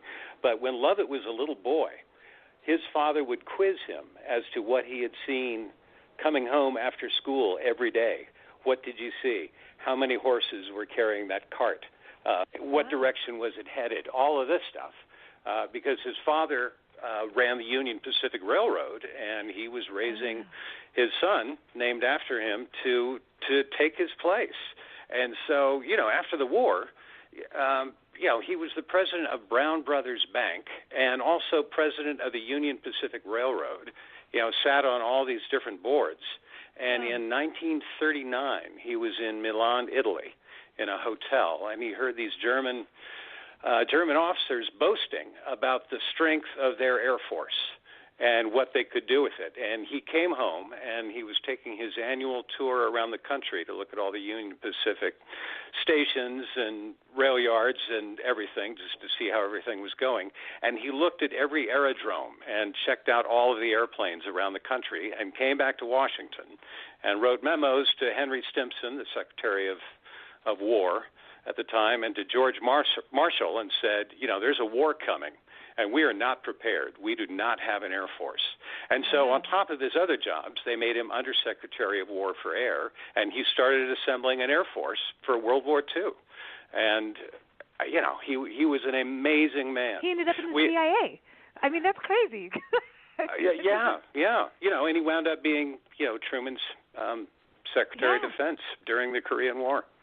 It's amazing where these gentlemen went, and it's just, I'm so glad you found the story, because I just don't think, I had no idea, and I have to go read the book now. Yeah. Can you tell everybody the name of the book and the authors for everybody to know for that too? Because I want everyone to watch this, and I think we have to all read the book too if we haven't. Well, it's the same title as the film, The Millionaire's Unit, though there is a different subtitle. And the author is Mark Wortman, W-O-R-T-M-A-N. He lives up in New Haven, and he used to write a bit for the Yale Alumni Magazine. And he pulled up this story that nobody seemed to know about. Mark is actually headed out to Los Angeles tomorrow. I'm going to pick him up from the airport, and we're having our Los Angeles premiere of the film at the Museum of Flying at the Santa Monica Airport. Oh, cool. I know, because he's in the documentary, too, and everyone, it goes out on VOD February 15th, 2018, which is tomorrow for us now. Tomorrow will be tomorrow. But you chose this date to release this. I know it's been out, but this is, we can get it everywhere now, which is great. So why is it the 15th that you chose? The 15th of February is an important date in the Yale unit's history, but it's also an important date for the nation in terms of military history, because this was the day that Albert D. Sturtevant, who was one of the Yale unit pilots, went out on a patrol and was shot down over the North Sea. But the personal connection that I have with that story is the fact that my grandfather, John Voorhees, and Sturtevant were stationed together over in England at this point 100 years ago, and the weather had been bad and Sturtevant hadn't been flying, so he asked my grandfather, hey, do you think we could switch places on the next patrol? And my grandfather said, well, I don't know, let's go talk to the CO about that and see what we can do. And so they did that, and the commanding officer said, okay, guys, you guys can switch, that's fine. And so Sturtevant went out on this patrol in the position of second pilot, and they were on patrol over the North Sea and were attacked by a squadron of German seaplanes, and Sturtevant's plane was shot down. After the plane was shot down, it crashed into the North Sea, and the German pilots were circling, and the seas were too high, so they couldn't land near the wreckage because they saw a couple of guys on top of the wreckage clinging to it in the high seas. And then because back in those days they would actually reach out to their adversary and shake their hand after a fight sometimes. Yeah. In this case, they were considering rescuing these guys off the ship, and they came back later when the weather was better to try to do it again, but the wreckage had disappeared by that point, and they couldn't find anybody. So it's and again, in my grandfather's letters, he details the whole experience of that having happened, and certainly it was a memory that stuck with him for the rest of his life. But part of our reason for releasing the film on the 15th is that we sort of dedicated the whole movie to the effort that these guys made, including Al and everybody else. But that's the significance of the date. And wasn't Al the first one that did lose his life out of the unit? Wasn't he the first yes, one? Yes, he was the first United States naval aviator killed in combat in the history of the organization. Wow. So he holds a place in the nation's history, and we dedicate the screening to him. Well, you guys, thank you so much for making this, because now I'm going to geek out. I'm going to. Now I'm going to, wherever we go back east, and when we go to Florida, I'm going to Palm Beach, I'm like, okay, where were they? It's like that. It's like that. It's very. You feel so connected to these men. Yeah, and I think that they're incredible role models, and I want for sure so many young people to watch this, of all ages. And I would like everybody in Congress to watch Yes, can we send that? Can we send it to the White House and the Congress, please? We'd like to do that for everybody to watch it. I just think it just is. It just really it's true. It's a film of true human spirit. It really is, and it's blown us away. But it's time to play Happy Hour, because we're good at that.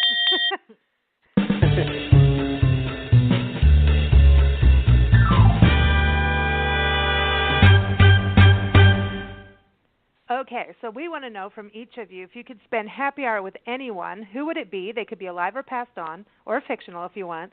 And where are you going to spend happy hour? What are you going to talk about with them, and what are you going to have to drink? So let's start with you, Ron. Sure.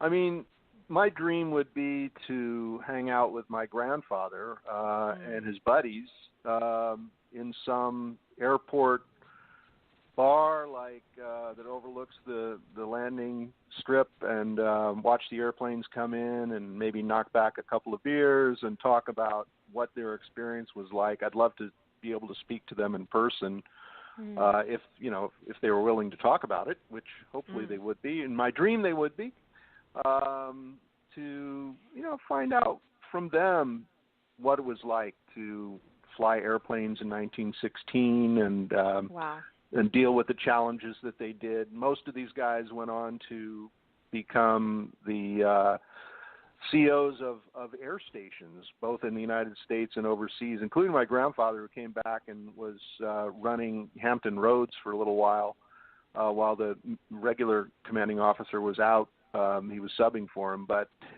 the things that he talked about when he was running the air station were amazing. And I'd love to hear more about that. So I think that would be my dream for happy hour. I like that. And can we put Orville and the Wright brothers in there? I'd like to see what the Wright brothers... I'd love to have, sure. Wouldn't it be cool for them to be there? I think they're all up in heaven toasting you guys. I know, they're sitting on clouds. Yeah. They're like, thank you. Yeah. The Wright brothers would be cool for them to see. That would be.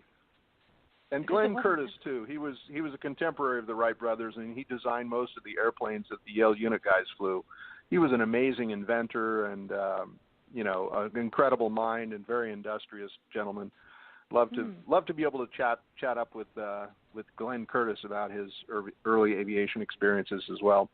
I think anybody that now we have people those suits that you can fly around in. Those guys. Can you imagine that? The guy the Gaultier. Yeah, I was thinking Montgolfier.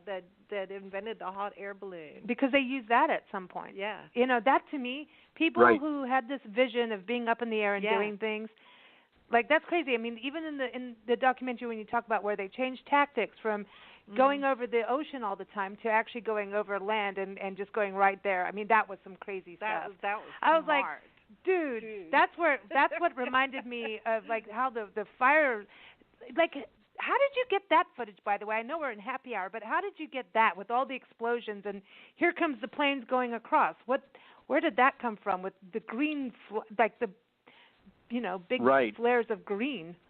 Yes, the green balls were a big exploration for us. We really wanted to know more about them, and we did a lot of research to try to find out the technical details about this particular type of munition. But it was some type of an exploding bomb that released some sort of green material that would try to land on the airplanes and catch their wings on fire.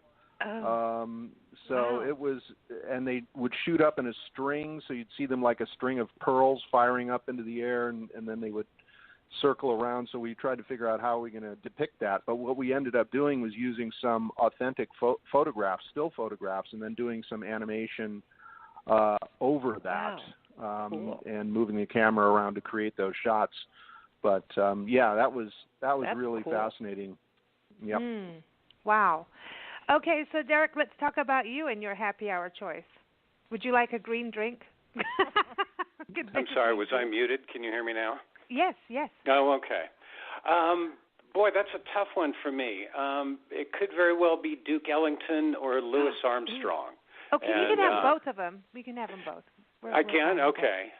But it could also be Barbara Tuchman, who's one of my favorite historians, and Ingrid Bergman, whom I think is not only a great actress, but a really interesting, dynamic person. And then everyone says Abraham Lincoln, though he wasn't much of a drinker. I'd be having a martini, and I would let Mr. Lincoln talk. I wouldn't mind meeting Ernest Hemingway. But most of all, I think it would be my dad, because he passed away and never got to see the film. Oh, no, that's, you never know. I do have something that is cool for you because you're a Hemingway fan. We have a guest coming up on the show. We haven't scheduled the actual date yet. His name is Robert Wheeler, and he wrote a book called Hemingway's Havana, a reflection of the writer's life in Cuba. And it's coming out March 20th, and he's traveled all over the place following Hemingway's footsteps. So I know. I'm just in the middle of booking this, and I'm like, that's wild. You guys get me obsessive about people here. It's just there's so much interesting stuff out there. Really something. So check that book out if you're a Hemingway fan. So, wow. Yep. Okay. So, but you didn't say where you're going to have this martini with this entire party that you're having. I love France, and I've been there quite a bit now, and so it might be somewhere in France. But I was also just in the Maldives, and I'd like to see more of the Indian Ocean. Boy, I'd have to think about that. It would be in France. Definitely in France. Okay. Well, we could go to the Maldives, too. I mean, why not? Yeah, you're right. It's our choice, right? We can do anything we want. It's happy hour, and that's that. That's the rule. But thank you both for joining us. We do have a special song to play. I can't wait to hear what it is. We love to play special songs, but I want everyone to know to go to millionairesunit.org, Amazon, Netflix, all those places you can get this. Go and watch it. You are going to get everybody that you can to watch this because it will move you and it will inspire you to learn about all these people in our history. I love things that come out of the vaults, these kind of stories, and it's a true story, and there's so many stories in there. You guys could do, like, offshoots of this, right? And I'm just kind of nudging and saying... Well, actually, if you get our DVD or Blu-ray, there are 4 supplementary films on it, and one of them is just on what it took to fly the Sopwith Camel. But one of them is a making of, and so you could sort of take an armchair trip with us and go to Lake Cuco, where we filmed the only flying boat in the world, and go to Europe and go to New Zealand, where we filmed with all of Peter Jackson's airplanes. I want to do that. Okay, so everyone, millionairesunit.org, go there. They're on Facebook as well. And Ron, Derek, this song is called Captain America. And I know this is a superhero. This is from Nikki Chris. She's on our shows all the time. So NikkiChris.com, everyone. That's Chris, K-R-I-S, because she's, related to Father Christmas. But anyway, I don't know. But anyway, Nikki's awesome. She wrote this song, and it's really about finding your own superhero and doing the positive in life. And, watching this, the Millionaires Unit, I think that they're superheroes. And they put positive stuff out there. They were positive and focused and determined and courageous, but so positive. Even all the letters that they wrote, they were positive. Don't worry about me. For goodness sakes, don't worry about me. And when you said that, I was like, wow. So I dedicate it to them and to you both for thank you. Doing this amazing, amazing documentary. So thank you, everybody, for joining us. And we've got more on the show, of course, but here's Captain America. Thank you, Ron and Derek, for joining us. Thank you so much. Thank you all. Thank you. What a lovely show. Thanks. Thank you. Come back anytime. I'm going to call you when we get Glenn on. We'll do World War I airfields in England. Seriously. Good. Please do. Yeah, I'm going to give them the list of names.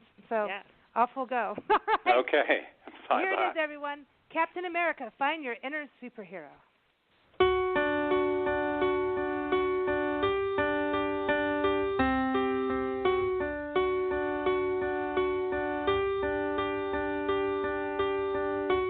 See the boy turn quickly into a man, wants to do what's right, the best that he can.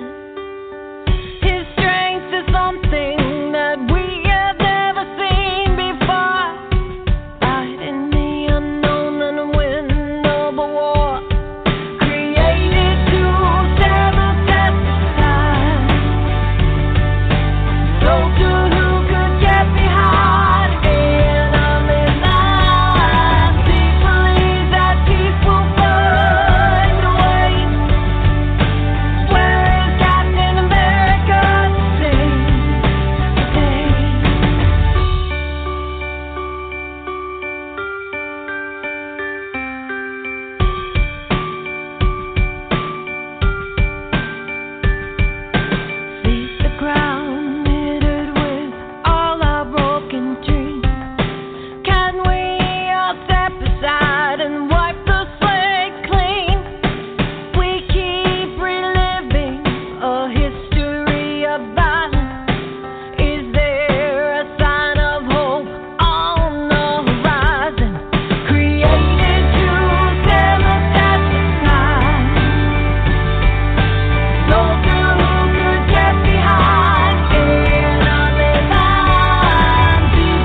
Again, that was Captain America by Nikki Chris. Go to NICKIKRIS, NikkiChris.com, and go get the Millionaires Unit. Go to millionairesunit.org.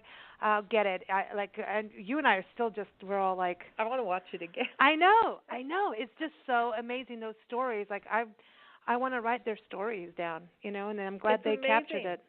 And it's amazing. It's mind-blowing. Totally, yeah. I'm inspired, and we need that now. We need that kind of inspiration, and and that we do have human spirit. There's good stuff. And we do have there. actual heroes.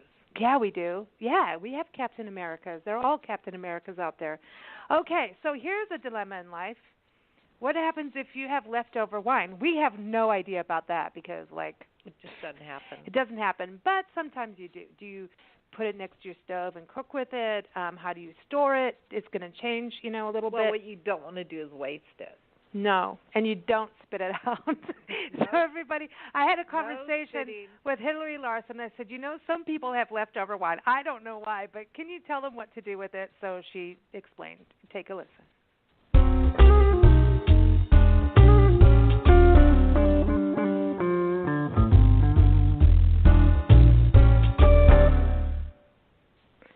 Okay, so unfinished wine.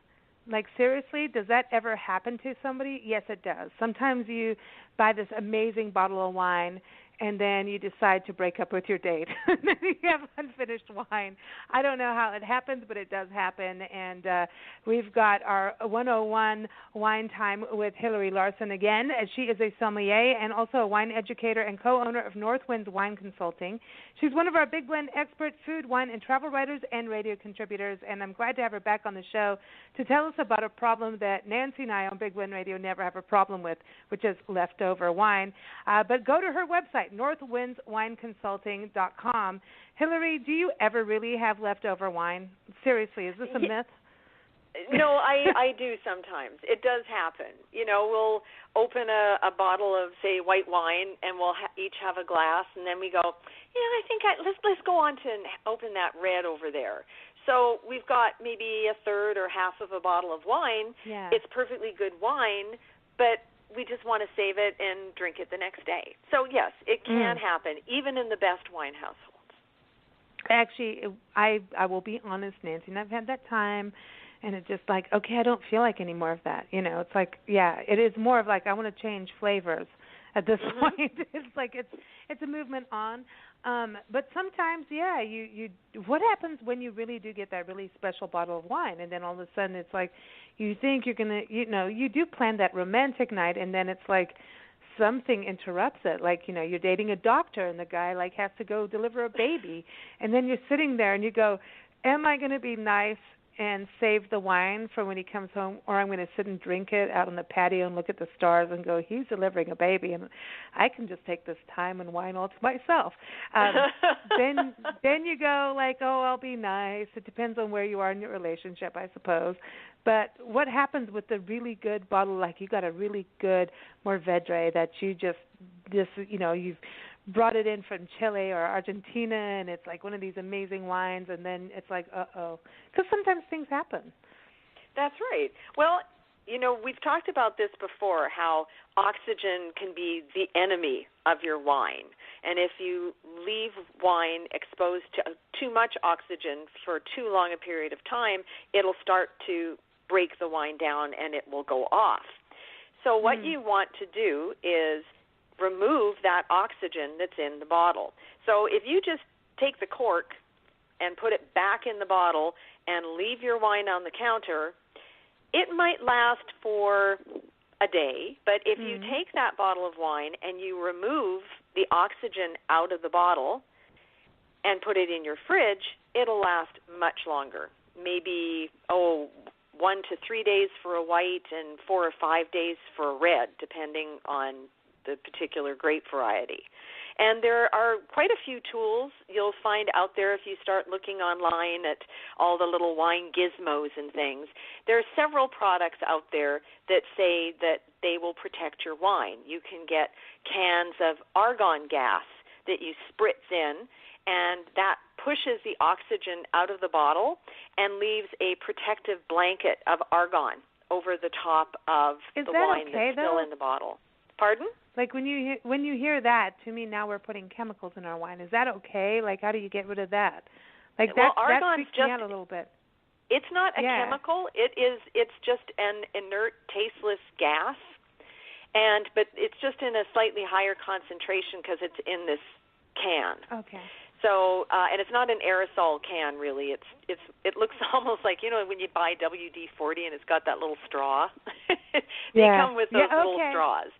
So you spray just a spritz of that in, and it forms this protective layer over top the wine. And then that will keep it protected for a couple of days, but eventually it will just dissipate. It'll just blow off. Another one that I like and that we use at home is, and I've used it a lot of wineries too, is a system called VacuVon. And they're these little rubber corks with a top and a plunger, and you put the cork thing in the top of the bottle. You put the plunger over the top, and you just move it up and down, and then it sucks all the air out of the bottle, and it lets you know when all the air is out of the bottle by making clicking sounds. And it seals it up really nice and tight so you can lay the bottle on its side in your fridge, because let's face it, most of us don't have shelves that are tall enough for the bottle to stand up. So you can lay it down. You don't have to worry about it leaking, and that will keep your wine nice and fresh for several days.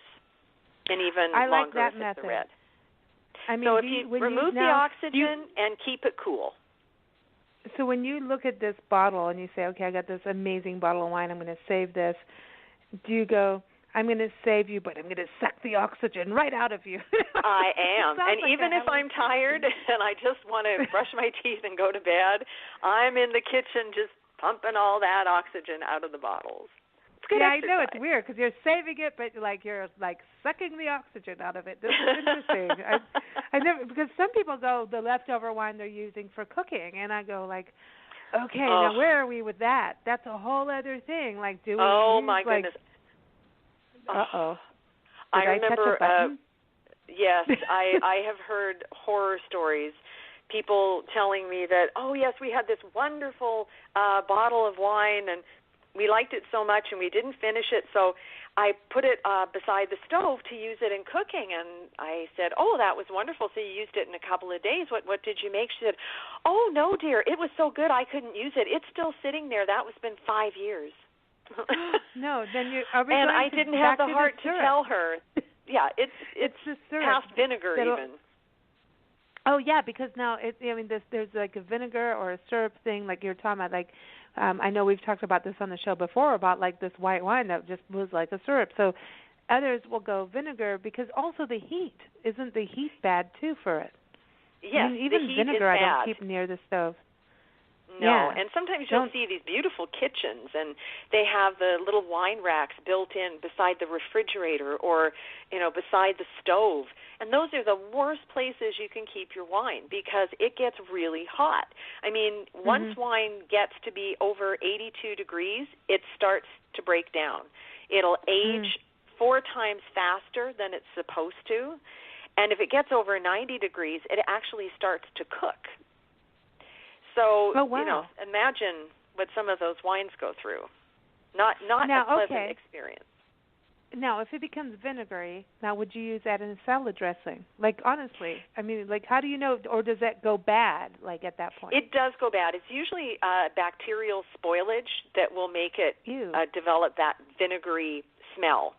And also, if it's exposed to a lot of air, you might find that the wine, even if you've done your preservation method and you've put it in your fridge, if you bring it out and it smells sort of vinegary or like apple cider vinegar, something like that, and especially if when you pour it in your glass, you notice that it's got a bit of browning, then it's most likely oxidized.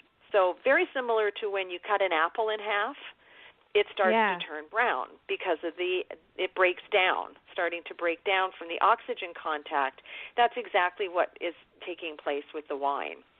So, and there's not much you can do wine, people. about that. Just it's like you drink it up quickly. Yeah. The preservation methods aren't meant to last for long periods of time. They're just a stopgap so that you can enjoy it over the next day or so after you originally opened it.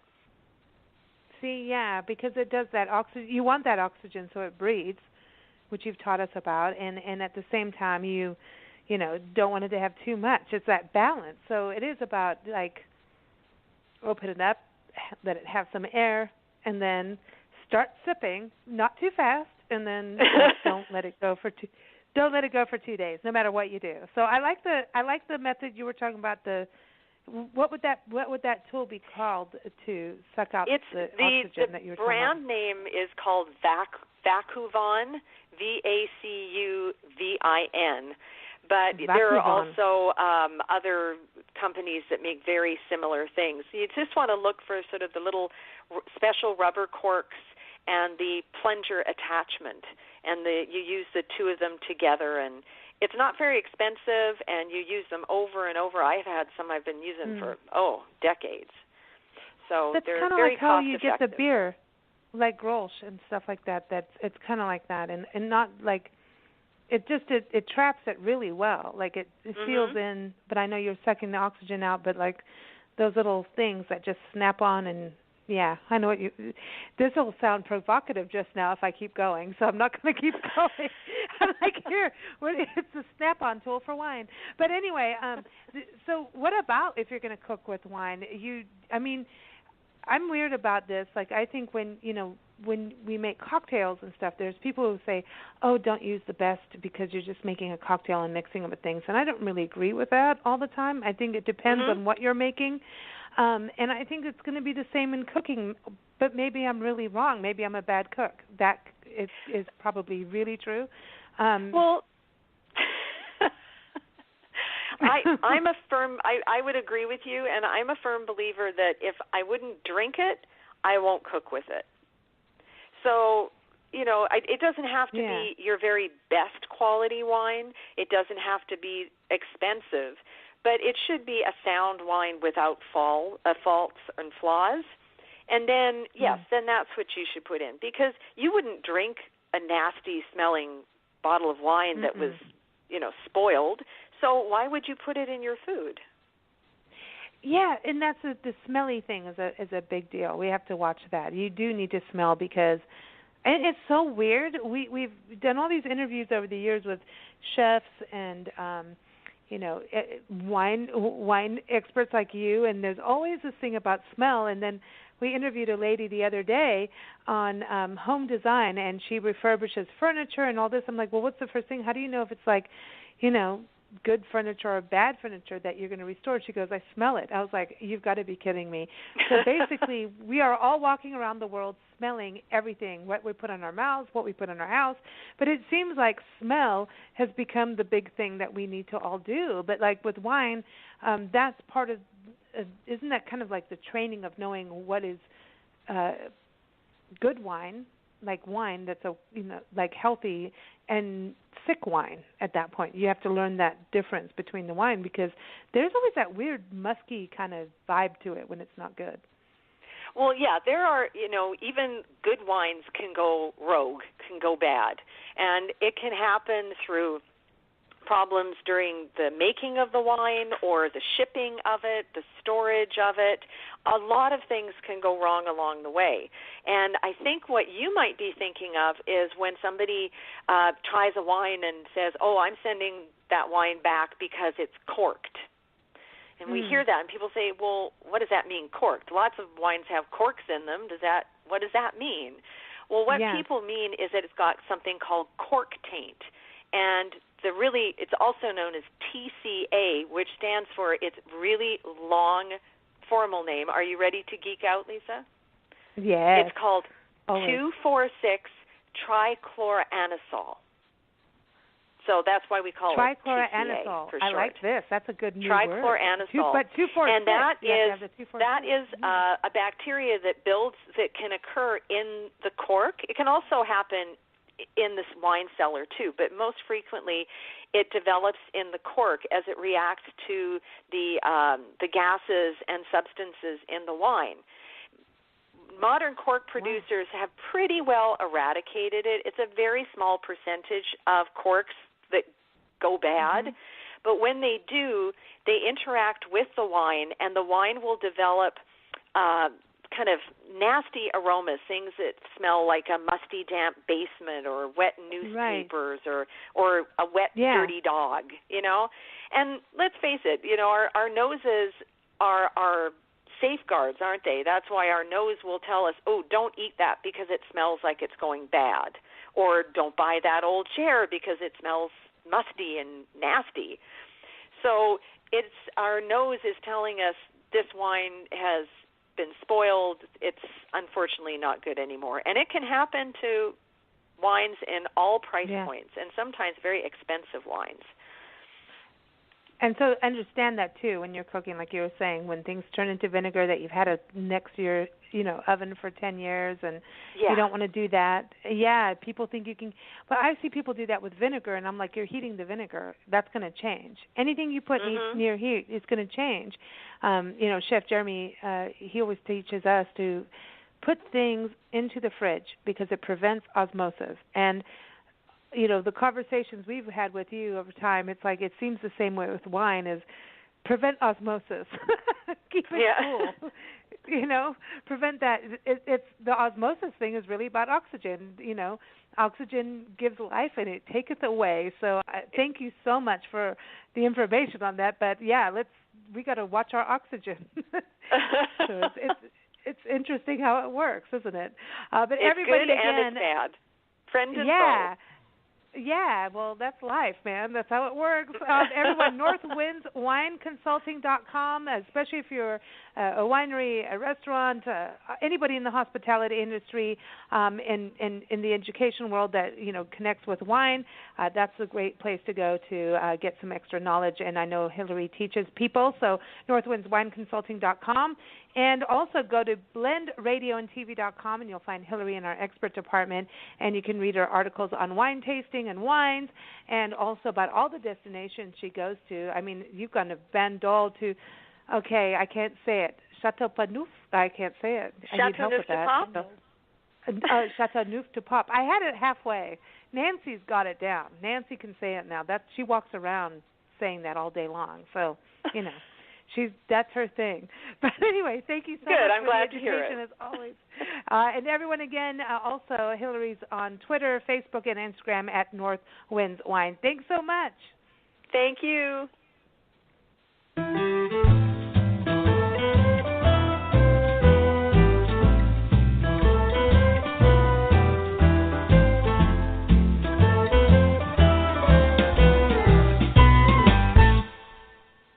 Hillary makes wine fun. Yeah. Well, wine is fun. I mean, she's cool, and she handles my silliness about it because I don't know what I'm doing, as you can tell. Well, you drink enough. So you said it's not osmosis; it's oxidation. Yes. Okay. Well, go smell your cork. Osmosis is when you switch stuff up. This whole thing about smelling—that's it. So. You go to a grocery store, and that's all you do is start sniffing everything. Well, yeah. It's like I'm sniffing my mango. Oh, don't mind me. Pardon? Don't do that in public. Stop sniffing in public. Sniff and squeeze. No, stop. No, that's what people do to my avocados. I know. And if the little nubby thing on the avocado's gone, you know that they've, somebody squeezed it. Looking. Yeah. At the innie or outie. Okay, now just stop. Just stop. Nothing good is coming out of this. Nothing good at all. But thank you everybody for joining us. We've got a Valentine song to play. Oh. Yep. But before we go, everyone, thank you. I mean, just great guests today for sure. I mean, I hope people really do go watch that documentary because it is so moving and it's so important to have a look back about people who really cared. Yeah. And did something wonderful at their own. I mean, they put their life on the line. And they funded it. Yeah, they funded it themselves.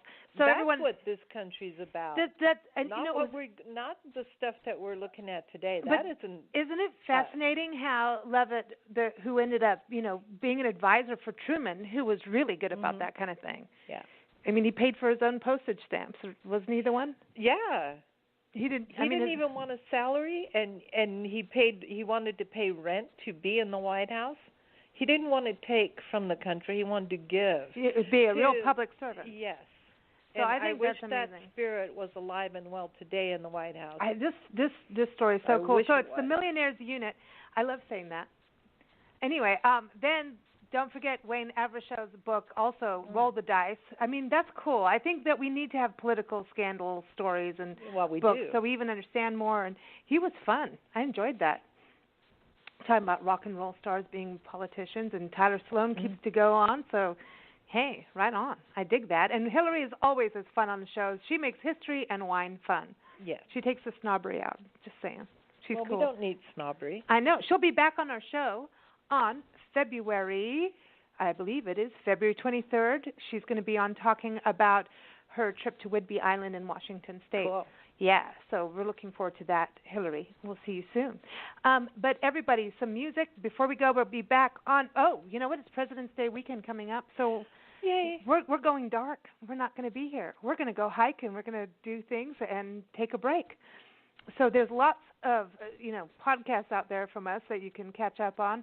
If you go to BigBlendRadio.com or on Spreaker, Blog Talk, YouTube, iTunes, TuneIn, SoundCloud, Overcast, Listen Notes. Don't We're test everywhere. me on this. But if you go to BigBlendRadio.com, the whole list is there. I know there's more out there, but it's there, the main things.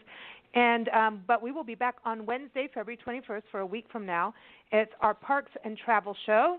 We air live at 4 p.m. Pacific Time, 7 p.m. Eastern Time. We start the show off with Wooden Horse Training Stables with Christy Wood, our friend, who took us horse riding in the foothills of the Sequoias and the Sierras. She's really cool. She's amazing. Yeah. She is so cool. She rides, she's a world trainer, like world class. I mean, she's got all kinds of, she's a world champion. She's got awards. She rides in the Rose Parade, and she takes care of her horses. Because Nancy and I didn't even really want to get on a horse because we've seen how some of the horses are treated. And after, she wouldn't even let us do anything until we hung out with the horse for a while, and she trained us, and it was really cool. But she rides the Chief Joseph Trail, and it's really interesting, the history of the Nez Perce tribe. And she'll be back on the show August 1st with the Appaloosa Horse Club, Steve Taylor, and cool. We're going to get some folks from the forest. I mean, this is a historic trail. It's really fascinating. It's a 13-year progressive horse ride that they do. For a few weeks, they ride this trail that Chief Joseph did, and when he was trying to escape the cavalry, and the story's amazing. So she's done it for the whole 13 years, and now she's done the first leg of the second round of this. And that's so great. She'll be on for the third conversation about this, but it'll be her second leg of the second ride, progressive ride. So she's on her next 13 So years. she has 2 legs. Yes, Christy does. Yes, and her horse has 4, just in case you needed to know that. I did. Okay. So anyway, Christy will be on. And then Jody Cantor, she's cool. She owns nationalparkjunkie.com, and we're National Park Junkies. Priscilla, our pink sock monkey, got all this cool gear from her, T-shirts and hoo rags. I mean, everybody needs a hoo rag because, I didn't even know there was such a thing as hoo rags. I didn't know what they were called, but everybody needs a hoo rag. They can cover your face when it's cold. They can be over your head.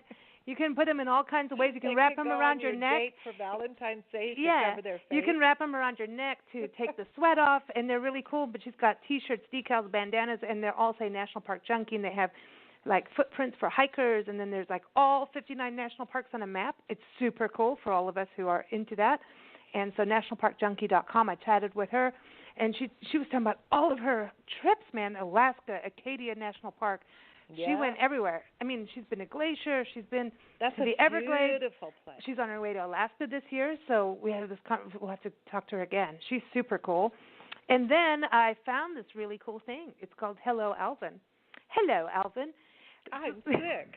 Yes, if you're sick, you call Hello, Alvin. And Alvin, I talked with... Is he a chipmunk? No, Arif Razvi. I talked with him. He's a co-founder of Hello, Alvin. Okay. And Alvin is cool because it's a telehealth program. It's healthcare. So, you can talk to a doctor on your phone when you're traveling around the country, or even get email instructions from a nurse. So if you're in a small town and, maybe you've got the flu bug or you ate something, you know how that is when you travel. All of a sudden, uh-oh. I got to run, and I don't have any place to go. Anyway, you can call a doctor, and so this is an amazing program that through your phone, through your laptop, you can get health care. And it's pretty cool, whether or not you're traveling. Take a selfie of yourself and show your doctor. That's right. You cut yourself, take a selfie. Do I really need stitches or not? So they do that, especially with families. Families traveling, the baby starts crying, again. And then you go, why is the baby crying? And then you can contact the nurse or the doctor. That's what babies do. Sometimes they cry more than they should, and they're not well. I'm not a parent. I don't know. But anyway, that's what it's about. I'm not saying anything. So it's a cool conversation about healthcare is changing. So there you go. I would do this just, because insurance is expensive. Just saying. Everybody, BigBlendRadio.com is the place to go. Twitter at Big Blend Mag. Facebook under Big Blend Radio and TV Magazine. Happy Valentine's Day. Enjoy a wonderful long weekend. We'll see you next Wednesday, February 21st.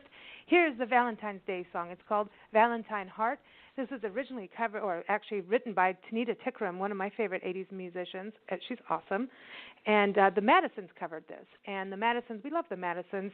Go to madisonsmusic.com. This is off of their album Greener. So happy Valentine's Day, happy President's Day weekend. Here is Valentine's Heart. Take care.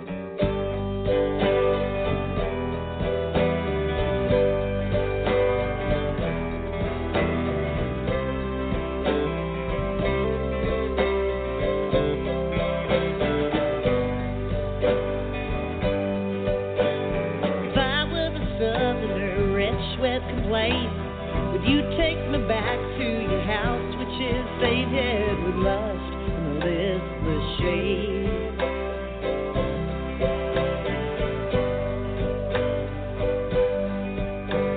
If I could have held you once more in that light, it's nothing to you, but it keeps me alive like a Valentine's Day.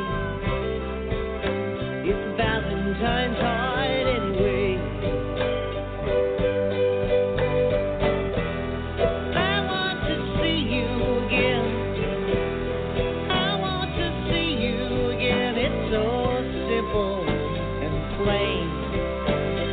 Come back and see you again.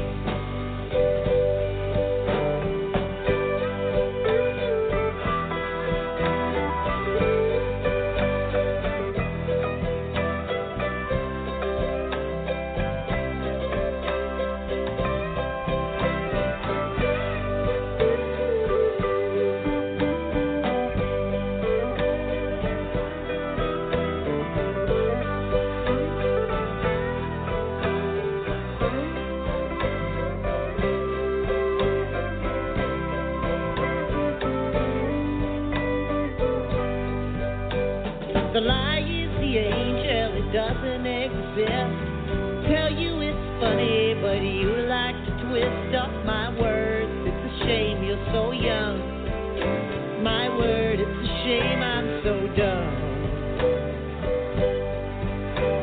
I figure a house with smoke and the fence. People around here would leave. Please take my word on this, I would believe, just believe.